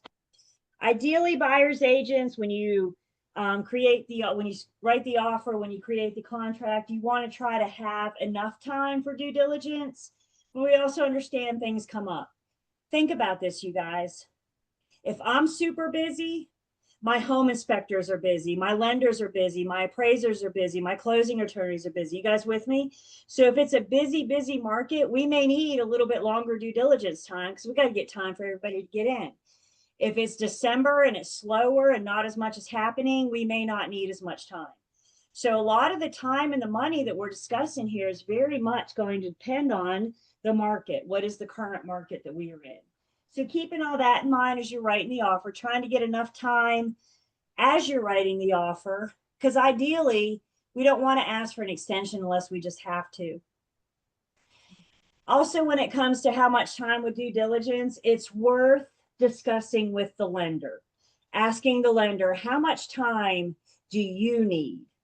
Because we want to make sure that they can at least get that loan through the first round of underwriting while we're still in due diligence. So once you work with a lender enough, you know their timeline, you know how they work. But if this is a lender you've never worked with, you may want to pick up the phone and ask them, how much time do you need? What do I need to know to get our buyer to the finish line, to closing? Although buyer may continue to investigate the property following the expiration of the due diligence date, buyer's failure to deliver a termination notice to seller prior to the expiration will constitute a waiver of buyer of any right to terminate this contract based on any matter relating to the buyer's due diligence. I want to make sure we heard that. The buyer continues to investigate. The end of due diligence is not the end of their investigations. The end of due diligence is the end of the buyer's right to terminate. The end of due diligence is the end of their easy out. They often are still investigating and learning stuff about the property up until the final walkthrough, up until on our way to closing. So just again, make sure that we're clear with what that is. They can continue to investigate until we're sitting at the attorney's office. What they're giving up is that right to terminate, that easy out.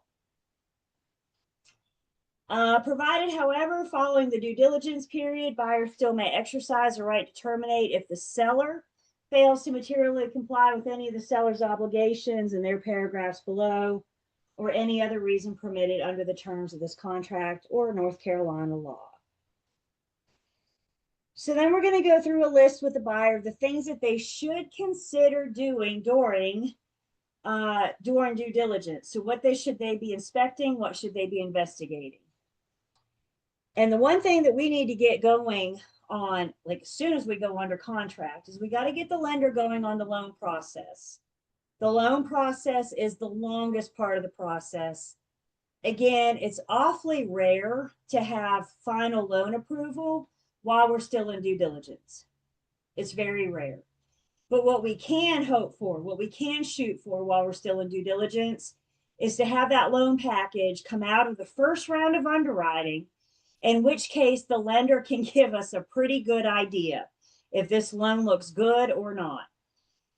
Comes out of underwriting the first time, the lender's going to ask for more documents. They got to get just a little bit more information, but they have a pretty good idea of how that's looking. And based on that, the buyer has that decision to make. Do I want to move forward with or terminate this transaction? Our blue note, there is no loan or appraisal contingencies in the offer to purchase and contract. Therefore, buyers advised to consult with their lender prior to signing this offer to assure that due diligence period allows sufficient time for the loan process and for the buyer's lender to provide buyers sufficient information to decide whether to proceed or terminate. Contingencies. An example of a contingency in this case might sound something like, I'm not contractually obligated to buy your home if I don't get loan approval. So if I don't get loan approval, I'm off the hook. I'm not in breach. I'm just not on the hook. I'm not contractually obligated, legally obligated to purchase. We don't have any built-in contingencies in our offer to purchase and contract anymore. There used to be a loan contingency, and you got some old school people out there that are still looking for it, but this blue note's pretty clear. There are no loan contingencies. So again, we're not going to be able, if we find out after due diligence that the buyer can't get loan approval, they are in breach and they will have to terminate. So hopefully in due diligence, we can get that pretty good idea from the lender if this is going to get approved or not.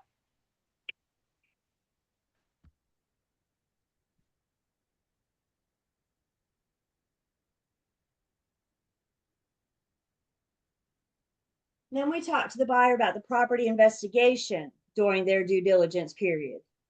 Buyer or their agents or representatives at buyer's expense shall be entitled to conduct all desired tests, surveys, appraisals, investigations, examinations, and inspections as buyer deems appropriate, including but not limited to the following. And then you can see it kind of gives the buyer a laundry list of things that they should consider to investigate during as part of their due diligence. Now, we've talked about these, so we're not going to spend all the time on it, but I do just want to hit the highlights. Of course, we do want to make sure that they have their inspections. It mentions the home inspection, the wood destroying insect inspection. If we're going in an HOA, then we want to review the documents, the covenants, bylaws, etc. Anything that's applicable to that HOA, making sure that the buyer, is good with those terms. Again, I can only provide the covenants. I can't interpret them.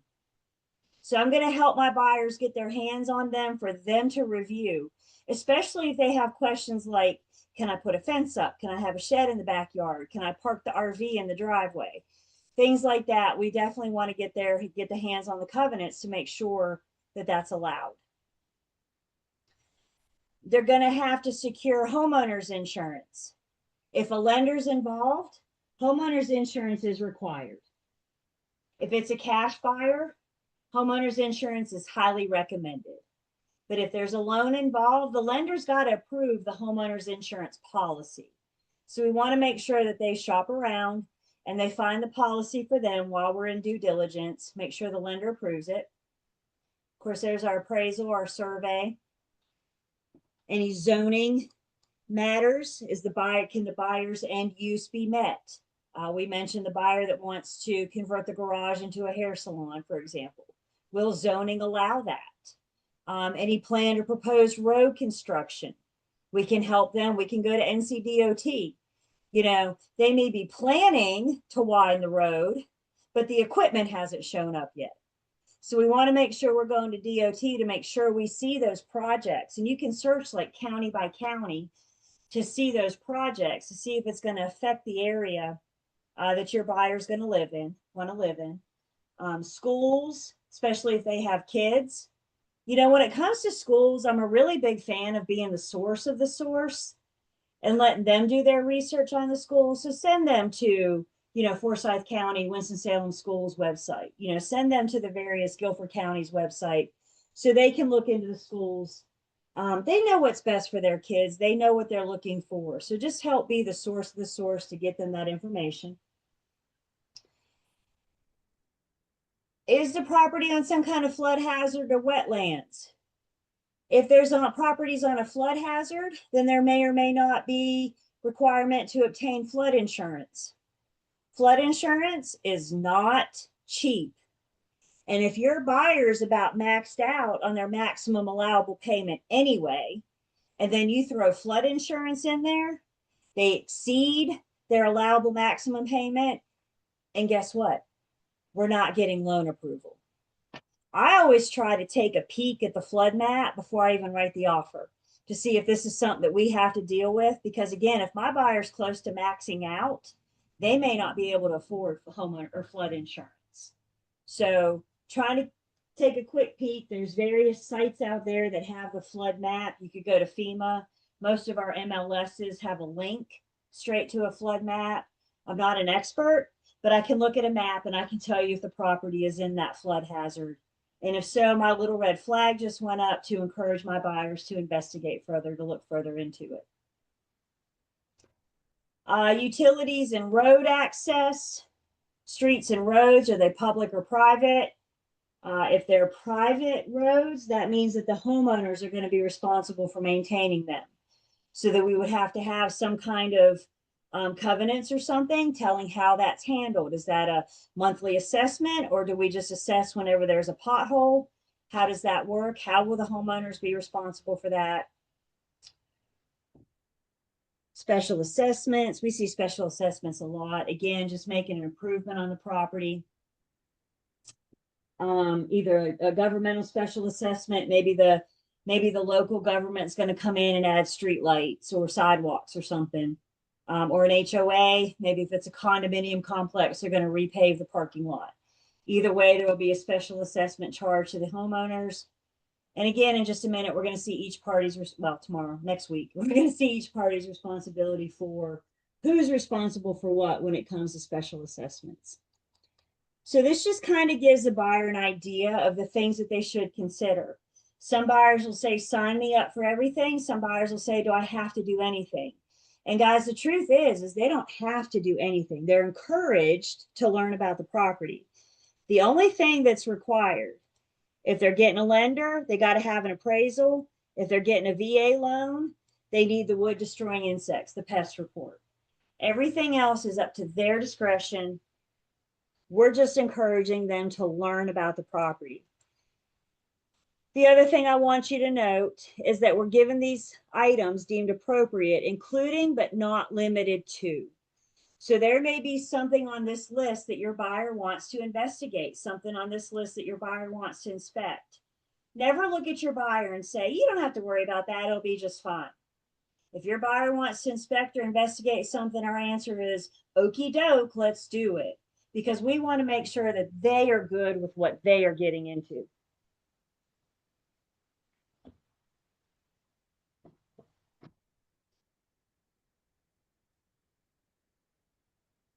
Also, under the buyer's due diligence, if they have to sell or lease an existing property. As noted in 5B, unless otherwise provided in an addendum, this contract is not conditioned upon the sale or lease or closing of other property owned by the buyer. Therefore, if buyer must sell or lease other real property in order to qualify for a new loan or to otherwise complete the purchase of the property, buyer should seek to close on their other property prior to the end of due diligence or be reasonably satisfied that closing on the buyer's other property will take place prior to settlement of this contract. There are no built-in contingencies. You can't get a loan contingency. You can't get a contingency to sell or lease your existing home. All we're doing is letting the buyer know. If you got to sell or lease a home, it's recommended that you do it or be reasonably satisfied about it while you're still in due diligence. Because if their buyer backs out, then they're not able to buy this home and they will be in breach. They'll have to terminate whether in or out of due diligence. There used to be, once upon a time ago, there used to be a contingent sale addendum, but they've retired that form. So if you ever come across it, it's a dead form, it's retired. And the reason they retired it when we introduced the due diligence period. So now the thinking is that the buyer has that time to either sell or lease or be reasonably satisfied that it will sell or lease. They don't need that contingency anymore. Thoughts on that?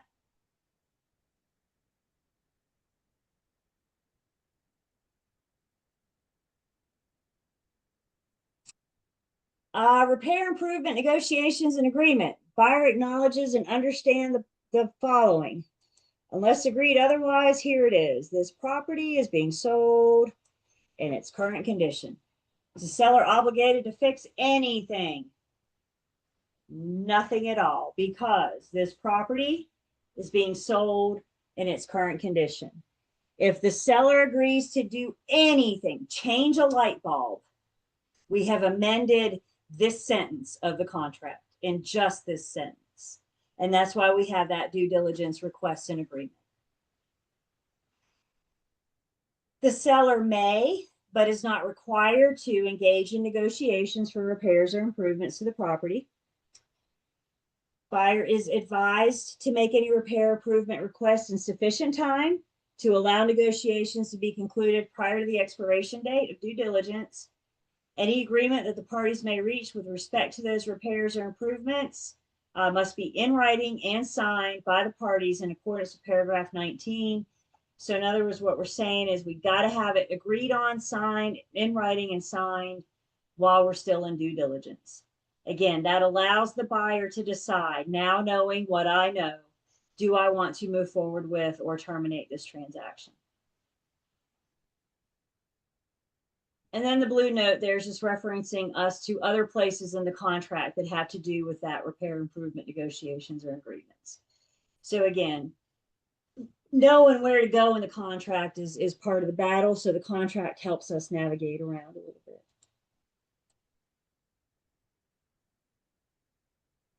Buyer's obligation to repair damage. Buyer shall, at the buyer's expense, promptly repair any damage to the property resulting from any activities of the buyer or their agents and contractors. But buyer shall not be responsible for any damage caused by accepted practices, either by the North Carolina Home Inspector Licensing Board or any other applicable NC licensed professional performing reasonable appraisals, tests, surveys, examinations, and inspections. The repair obligation shall survive any termination to this contract. So guys, what we're saying is if the buyer's home inspector damages the property during the home inspection, who's on the hook to pay for that?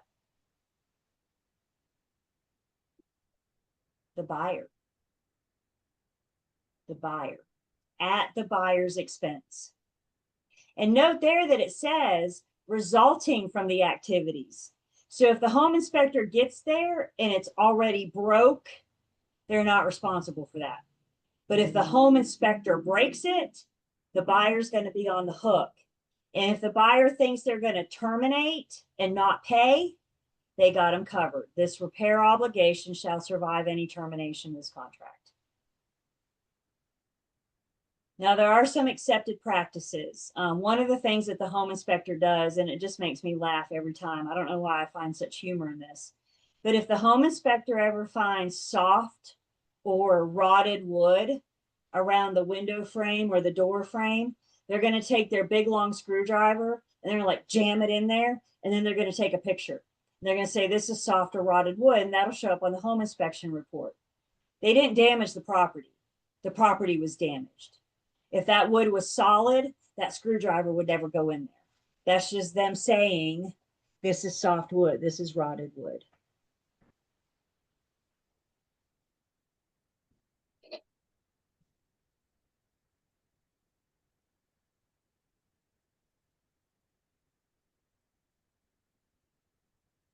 Indemnity. Buyer will indemnify and hold the seller harmless from all loss, damage, claims, etc., that shall arise out of the contract, agreement, or injury to any persons or property as a result of the buyers, their agents, and contractors, except for any losses, damages, claims, etc., or out of the seller's negligence or willful acts or omissions. Again, this indemnity shall survive the contract and any termination hereof. So basically what's that letting us know is that any money damages, any remedies that either parties have, they're spelled out in the contract. They're taking care of part of this. Everything else, we're going to hold each other harmless. It just kind of is what it is. So anything that you are entitled for, damages, claims, suits, etc., is going to be spelled out in the contract.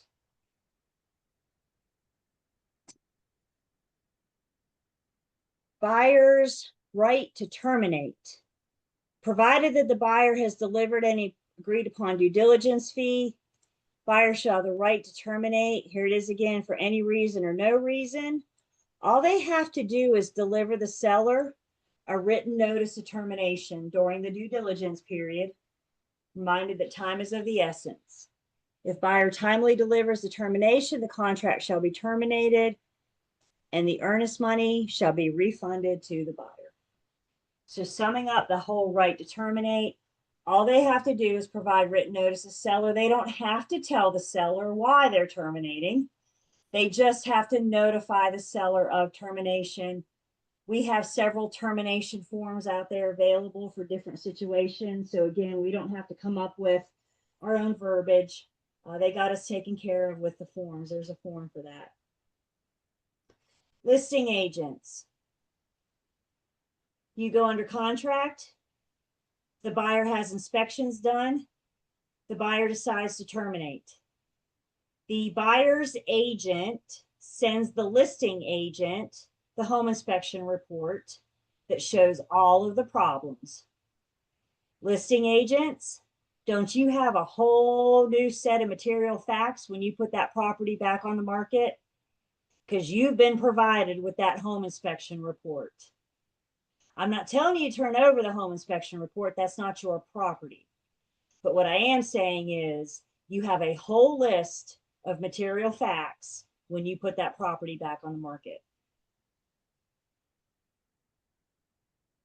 If previously your seller had, when they completed the RPODs, if they had said, yes, this is broke, or no, this isn't, and that home inspection report says differently, says otherwise, then we need to have the seller update the RPODs. The RPODs needs to stay current throughout the entire transaction. So if they say, yes, this is broken, get it fixed, we need to update the RPODs. If they say, no, this isn't broke, but then it breaks, we need to update the RPODs. We need to keep that RPODs current throughout the transaction.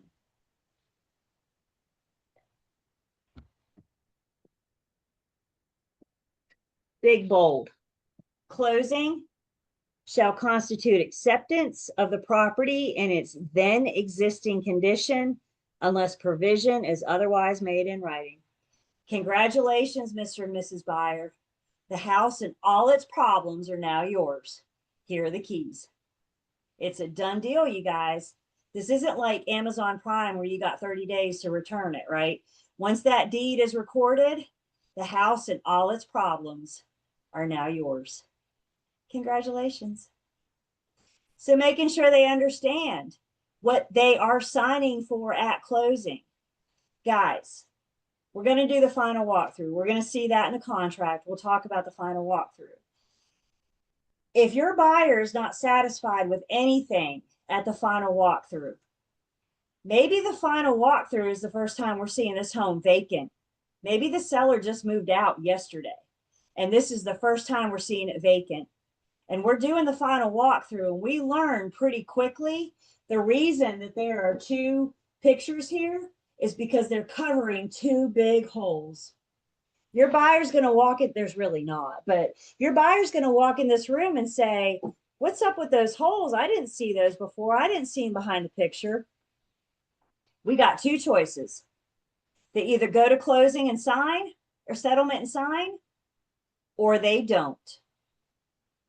They need to understand that signing constitutes acceptance of the property in its then existence. And if they don't want it, we're on our way to the attorney's office anyway.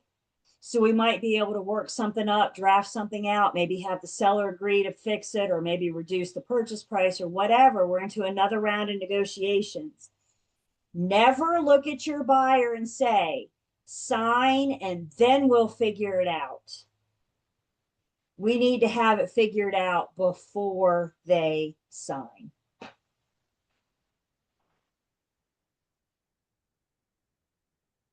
And that's a tough thing, right? Because we're on our way to settlement. Your buyers very well may be pulling up in the U-Haul, ready to move in as soon as this thing records. So we just need to make sure they understand what it is that they're signing. It's a done deal.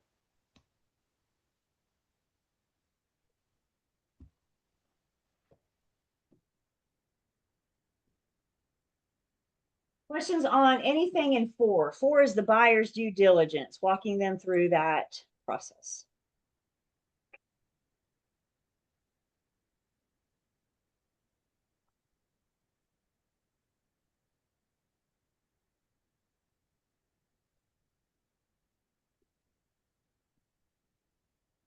Five is the buyer representations. The first thing that the buyer is going to represent to the seller is, how am I going to buy your home? How am I going to get the funds to complete the purchase? Let me go back for a second and say these buyer representations, the seller should be able to rely on this information when deciding if they want to enter into a contract with this buyer or not. So of course, one of the first things the seller cares about is, how are they going to buy my home? So we got two options here.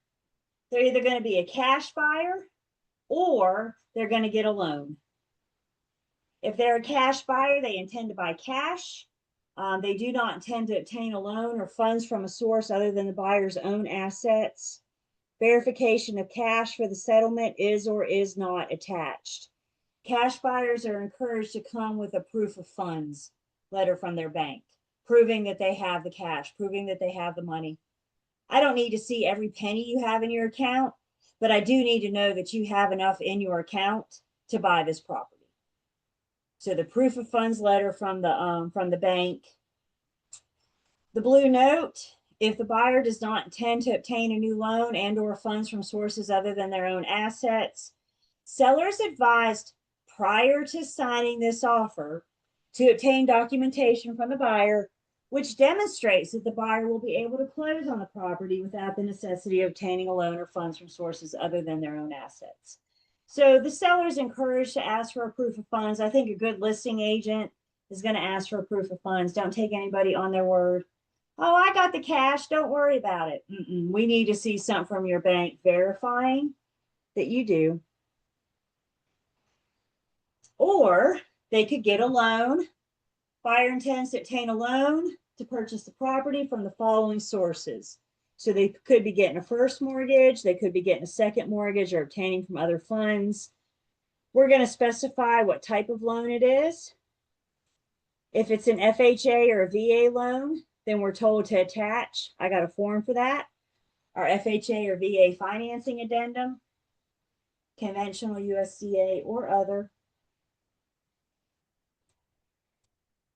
They may be getting a second mortgage loan. They may be getting other funds. So there's so many like programs out there for first-time home buyers.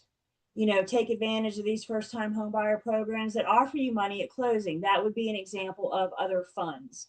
So disclosing, representing to the seller how we intend to buy their home. However, that may tally up. Some may be cash, some may be loans, some may be other funds. But however it all tallies up, the note, buyer's obligation under this contract are not conditioned upon obtaining a loan. So for the second time, we're reminding that there's no loan contingency in 2T. Some mortgage loan programs and other programs providing funds for the purchase of the property may impose repair obligations and or additional conditions or costs upon the seller or buyer. More information may be needed. Material changes with respect to funding the purchase of the property that affects the terms are material facts that must be disclosed. With that VA loan, the pest inspection is required, but the VA very rarely lets the buyer pay for it. So if the buyer's not paying for it, then the other party is the seller. Isn't that important to let our sellers know when we bring in the offer? Hey, this buyer's getting a VA loan, and if you accept this, you might be on the hook for that pest inspection. And that's something else that FHA VA financing addenda covers for us, is that the seller will be on the hook for certain inspections per the terms of the VA.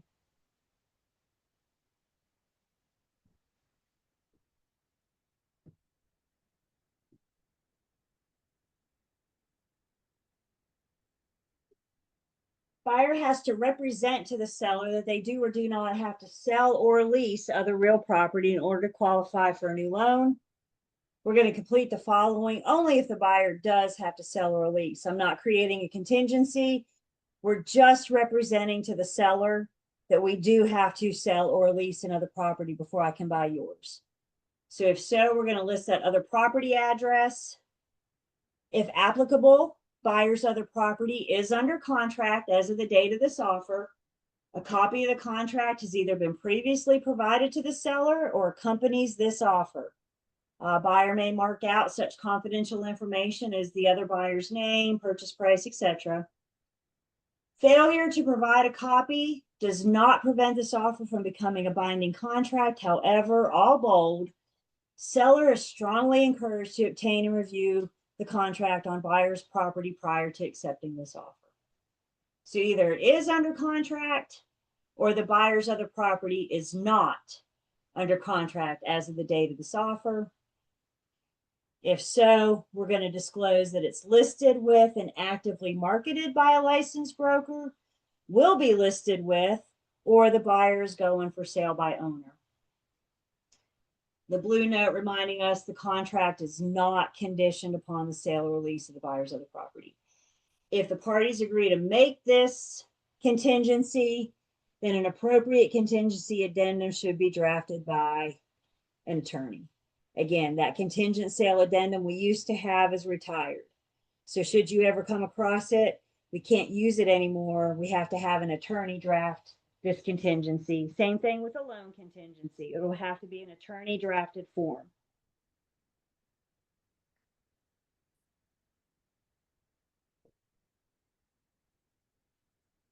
We're starting to see this come back. That kind of went away the pandemic because again, 40 some offers on the same listing, and one of those buyers has to sell a home before they can buy yours. How does that look against the other 39 offers? So we weren't seeing many contingency offers during the pandemic, but we're starting to see them come back. You know, Jeffrey, we were talking about all those people that bought the pandemic and now they want to sell. This is where we're starting to see these contingencies come back. So again, just make sure the parties understand we have these attorney drafted forms. And if they agree to it, that's great. But they just need to understand that these contingencies, they create basically a legal out. If we enter into a contingency that says, I have to sell my home before I buy yours, if the sale of my home terminates, I'm no longer legally obligated to buy yours. So we just need to understand those contingencies. What do we think about that? Thoughts on that?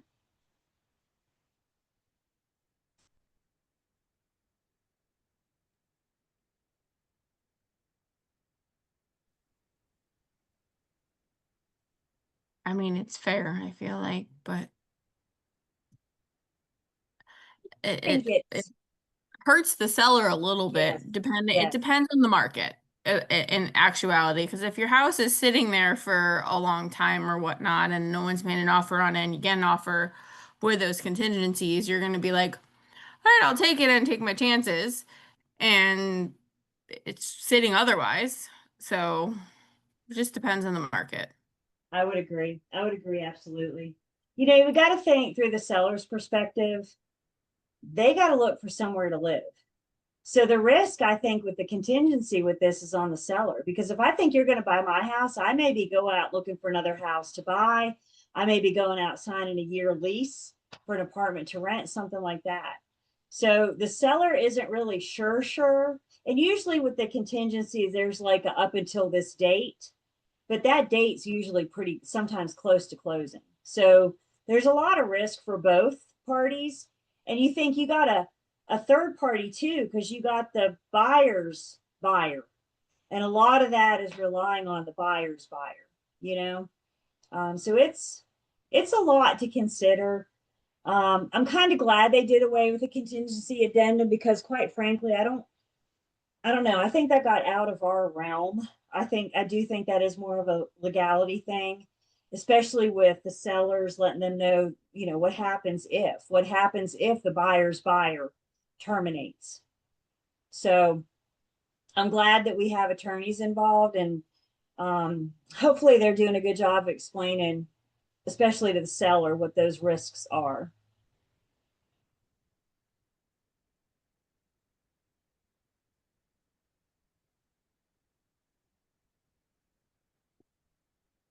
let's see, buyer's responsibilities. Performance of buyer's financial obligations. To the best of the buyer's knowledge, there are no other circumstances or conditions existing as of the date of this offer that would prohibit the buyer from performing their financial obligations in accordance with this contract, except as may be specifically set forth herein. What if the buyer is in the throes of or beginning the bankruptcy? What if they're filing for bankruptcy? That ruling could affect whether or not they can get that loan. So what we're saying here is if there is something, if there is a financial obligation that may affect getting their loan approval, then we want them to disclose that to the seller. We want the seller to have that information when taking into consideration entering into an offer with this buyer. So we're asking the buyer to disclose any of those things that may affect them. And then the buyer's going to represent to the seller whether they have or have not received the R codes. And then we'll go through that same little exercise with the MOG. So we're told to check only one.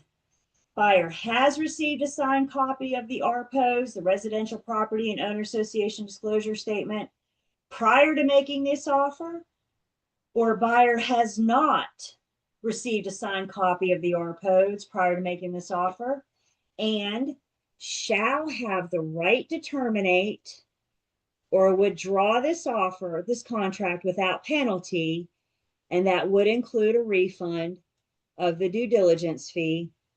And the window to do that is a 3-day window. Failure to have the RPO should not prevent it from going under contract.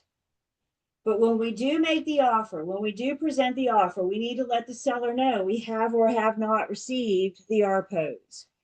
And if we have not received the RPOs, now the seller's on, the contract's been formed, the seller's on the hook. And if the buyer doesn't have it within that 3rd calendar day following receipt or the 3rd calendar day following the effective date, whichever one comes first, then the buyer has the obligation to walk away. They obviously will get their earnest money back because we're only 3 days in, so they're still going to be in due diligence. But this is another time, one of the few times that the buyer could get their due diligence back. And it's simply for failure to receive the RPOs. This actually came up in my sales meeting yesterday. We talked about the contract. And, you know, I made the comment because when I was in sales, the majority of contracts the majority of listings in MLS have the RPOs and the MOG and the seller disclosures as attachments. So we can see these before we even view the property. But apparently my agents were saying that we're not seeing them as much as what we used to. We're seeing more and more homes that don't have them attached. I don't know why. But, you know, a lot of buyers want to see it before we see the property. We definitely want to see it before we write the offer. So it might just be a phone call to the listing agent. If it's not in MLS, it's worth it for our buyers to pick the phone up and get the form. But either way, understanding that the buyer has the right to walk if they don't get it. They're not walking because they don't like how it's complete. They're walking because they didn't receive it. And they have that 3-day window.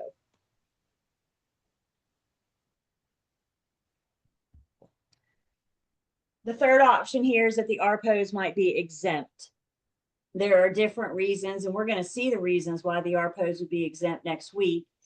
But we're told to see the guidelines. The number one reason that RPOs would be exempt that we're probably going to come across is new construction. Or if I may word that differently, never before lived in dwelling. Nobody's lived there, so nobody can tell you about the components of the home. New construction will always be exempt from the RPOs. They can walk from not liking what's in it before the 3rd calendar day following receipt, though. If they get it and they don't like it, they can say within those 3 days, we don't want the contract anymore. Not because they don't like how it's complete. It's just failure to deliver. So buyer has not. It says the end of the 3rd calendar day following receipt of the disclosure statement. So if they get it, can't within if they get it on day one, they read it and they say, I don't like this. And they say, we're leaving. We're out. Yeah, I'm sorry. Yeah. So we go under contract and then you get it, you have that 3-day window. Yep. Yeah. Or we're under contract in 3 days, we don't have it. That's that window. So whichever one comes first. Yeah, sorry about that. Yeah.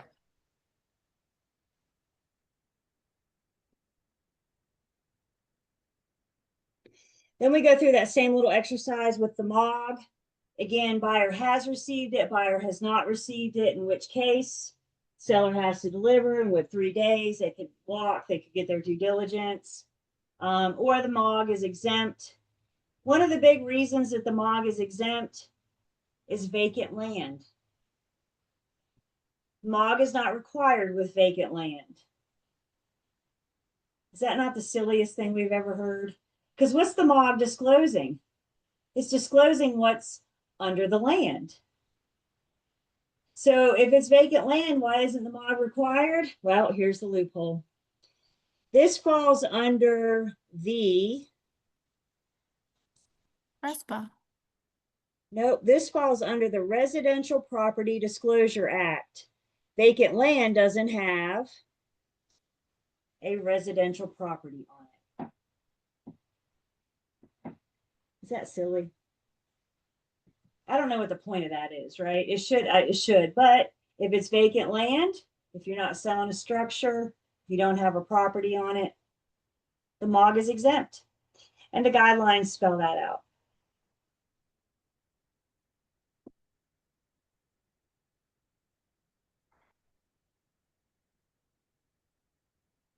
Let's see. Buyer's receipt of the MOG does not modify or limit the obligations of the seller under another paragraph, again, referencing all over this contract, and shall not constitute the assumption or approval of buyer by any severance of material, mineral oils or gases, except may be assumed or specifically approved. Blue note, the parties are advised to consult with North Carolina attorney prior to signing this contract if severance of mineral and oil or gas rights has occurred. Severance of subsurface rights is a highly legal matter. So if we do know that the seller has severed or they intend to sever, then we're told here that we need to get some attorneys involved. So 5 is the buyer representations, things that they are representing to the buyer that the seller should be able to rely on for accuracy. Questions?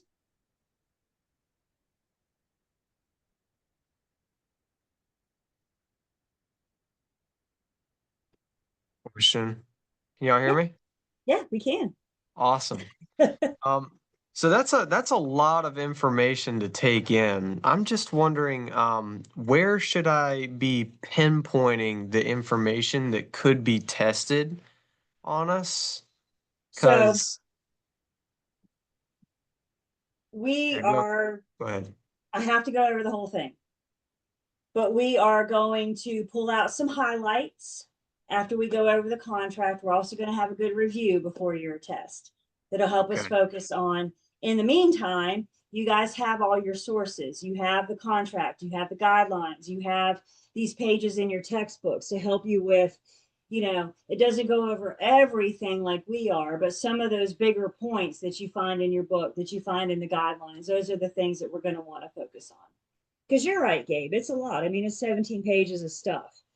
But as brokers, we're using this contract on the regular. So we need to know the ins and outs of it. We need to be familiar with it. Nope. I don't Nope. hear you now. Not working. There it Okay, is. now's it working? Okay. Yeah, I 100% agree with that. We definitely need to know the ins and outs of it for sure. My thing would be, passing these tests. I'm a very get to the point. The way I make my notes is I'm getting really into the point, what exactly are these questions going to be asking us, so I can study that stuff very, very much, and direct my studies. The other thing you have, don't forget, you guys, with Learn Test Pass. Nope, Learn Test Pass. There it is. Each section, there's going to be some, let's see, technically we are in section 3. So there's just a practice quiz for you. Section 2 has a practice quiz. So you can get some extra practice questions in that'll hit those highlights, hit those finer points. So, you may not want to spend, your time with the contract, but you could do some quizzes, look at some references, look at some things to, kind of get you back in that test taking mode, get you going with that.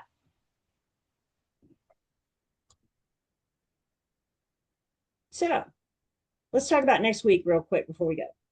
Next week, fun with forms next week. We're going to finish 2T, and then we're going to talk about some of those commonly used addenda. I'm not looking at all the addenda, but we're going to look at some commonly used addenda. We got a little bit more material to cover. Not too much more though. We're going to talk about, license statuses and how you can keep your license active, that kind of thing. We'll definitely have time for review. We will talk about what you can expect for the exam. You got that 2-day window to take the test. So we'll talk a little bit more about that, when you're going to get that email, how you access that. And we will do our closing disclosure, our recommended closing disclosure. So that's the one that I put, the one that we're going to go over on Thursday is in our Google Drive. You're welcome to do any of the ones you want to in Learn Test Pass, but I'm specifically pulling out that one. Throw it in our Google Drive for easy access for you guys. Should you have any questions over the weekend, if any comments, concerns, anything comes up, I'm around on weekend. I know it's a holiday weekend, but I plan on staying at home and chilling. So please don't think that y'all don't send me an email and say, I hate to bother you, because you're not, because that's why I'm here. So let me help, let me be a resource. And if there's anything I can sort out, I'm happy to help. I just need to know. I'm good at a lot of things, but reading your mind is not one of them. So let me know. Fair enough? Are we Fair gonna have to do the testing like we did with pre-licensing, where it's like it's on Learn Test Pass and you have to record it and everything? Okay. Yep. Exact same Learn Test Pass, just a different test. Okay. Yep. Did you do that? Because whenever I took my pre-licensing, I went to a separate location with an administrator and everything. I've never taken, one of these very important tests online. I've heard that you have to like film the entire room and everything, Okay. So we'll talk about what, because that's a Becky thing, but we'll talk about what all Becky's going to require. And she's going to send you guys an email next week with very detailed instructions on what you need to know for the test. So we'll definitely, they'll send you that.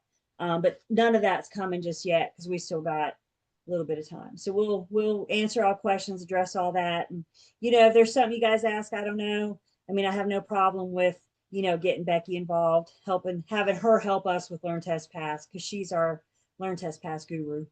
So, yeah, I mean, it'd be awfully similar to the proctor test that you did in person. It's just now you're online. It's proctored by AI, but it's reviewed by a human. So if AI flags it, then a human's still going to review it. So it's not totally, generated. But yeah, you'll be proctored. It just won't be initially by a human. And I know Becky reviews all those. I don't know how many tests they give a day, pre and post, but that's a big part of Becky's job, is reviewing those AI flags. I had to I did it like a month ago, a month or so. It was pretty, you just had to, she does give you a practice one beforehand. I highly recommend doing the practice one beforehand, so you get familiar with it and turning it on and off. There's something I had to install on my computer to make sure that it was recording. It's still on my computer, so it's fine. I just had to spin around. I just wanted to make sure I had a heads up so I could tell my husband to not be in the same room as me during my test. So that's a big point. I can't have somebody in the room with you. If they pick up on a voice, that's the kind of thing AI is going to flag, because they don't want, my husband standing over here telling me, whatever. With that being said, because a human reviews it, They shared the story once of somebody taking a pre-licensing exam and their toddler ran in the room, mommy, mommy, you know. Well, they decided that the toddler probably wasn't giving them these answers to the pre-licensing exam, and it wasn't a, you know, so that's a smart kid if so, you know. But so again, just because something may flag, that's why the human reviews it. That's why the human puts there to make sure that it's, you know, it's different than mommy, mommy versus the statute of frauds tells you to put it in writing, you know. So that's a big part of Becky's job. But yeah, to Kara's point, you're going to need to be in a distraction-free zone, you know, with nobody around you, nobody else in the room with you. But you guys have been really good about being on camera. So as long as you keep this for the test, then AI will be able to pick you up and you guys will be fine. So, but we'll get into those specifics. We'll review all that next week. Thank you. Y'all, we're halfway there. That's what I know. Yay. Y'all have a good weekend. Let me know if I can help, and we'll see you guys next Tuesday. All right. Take Yeah. care. Y'all have a Thanks. good weekend. Bye-bye. Steve.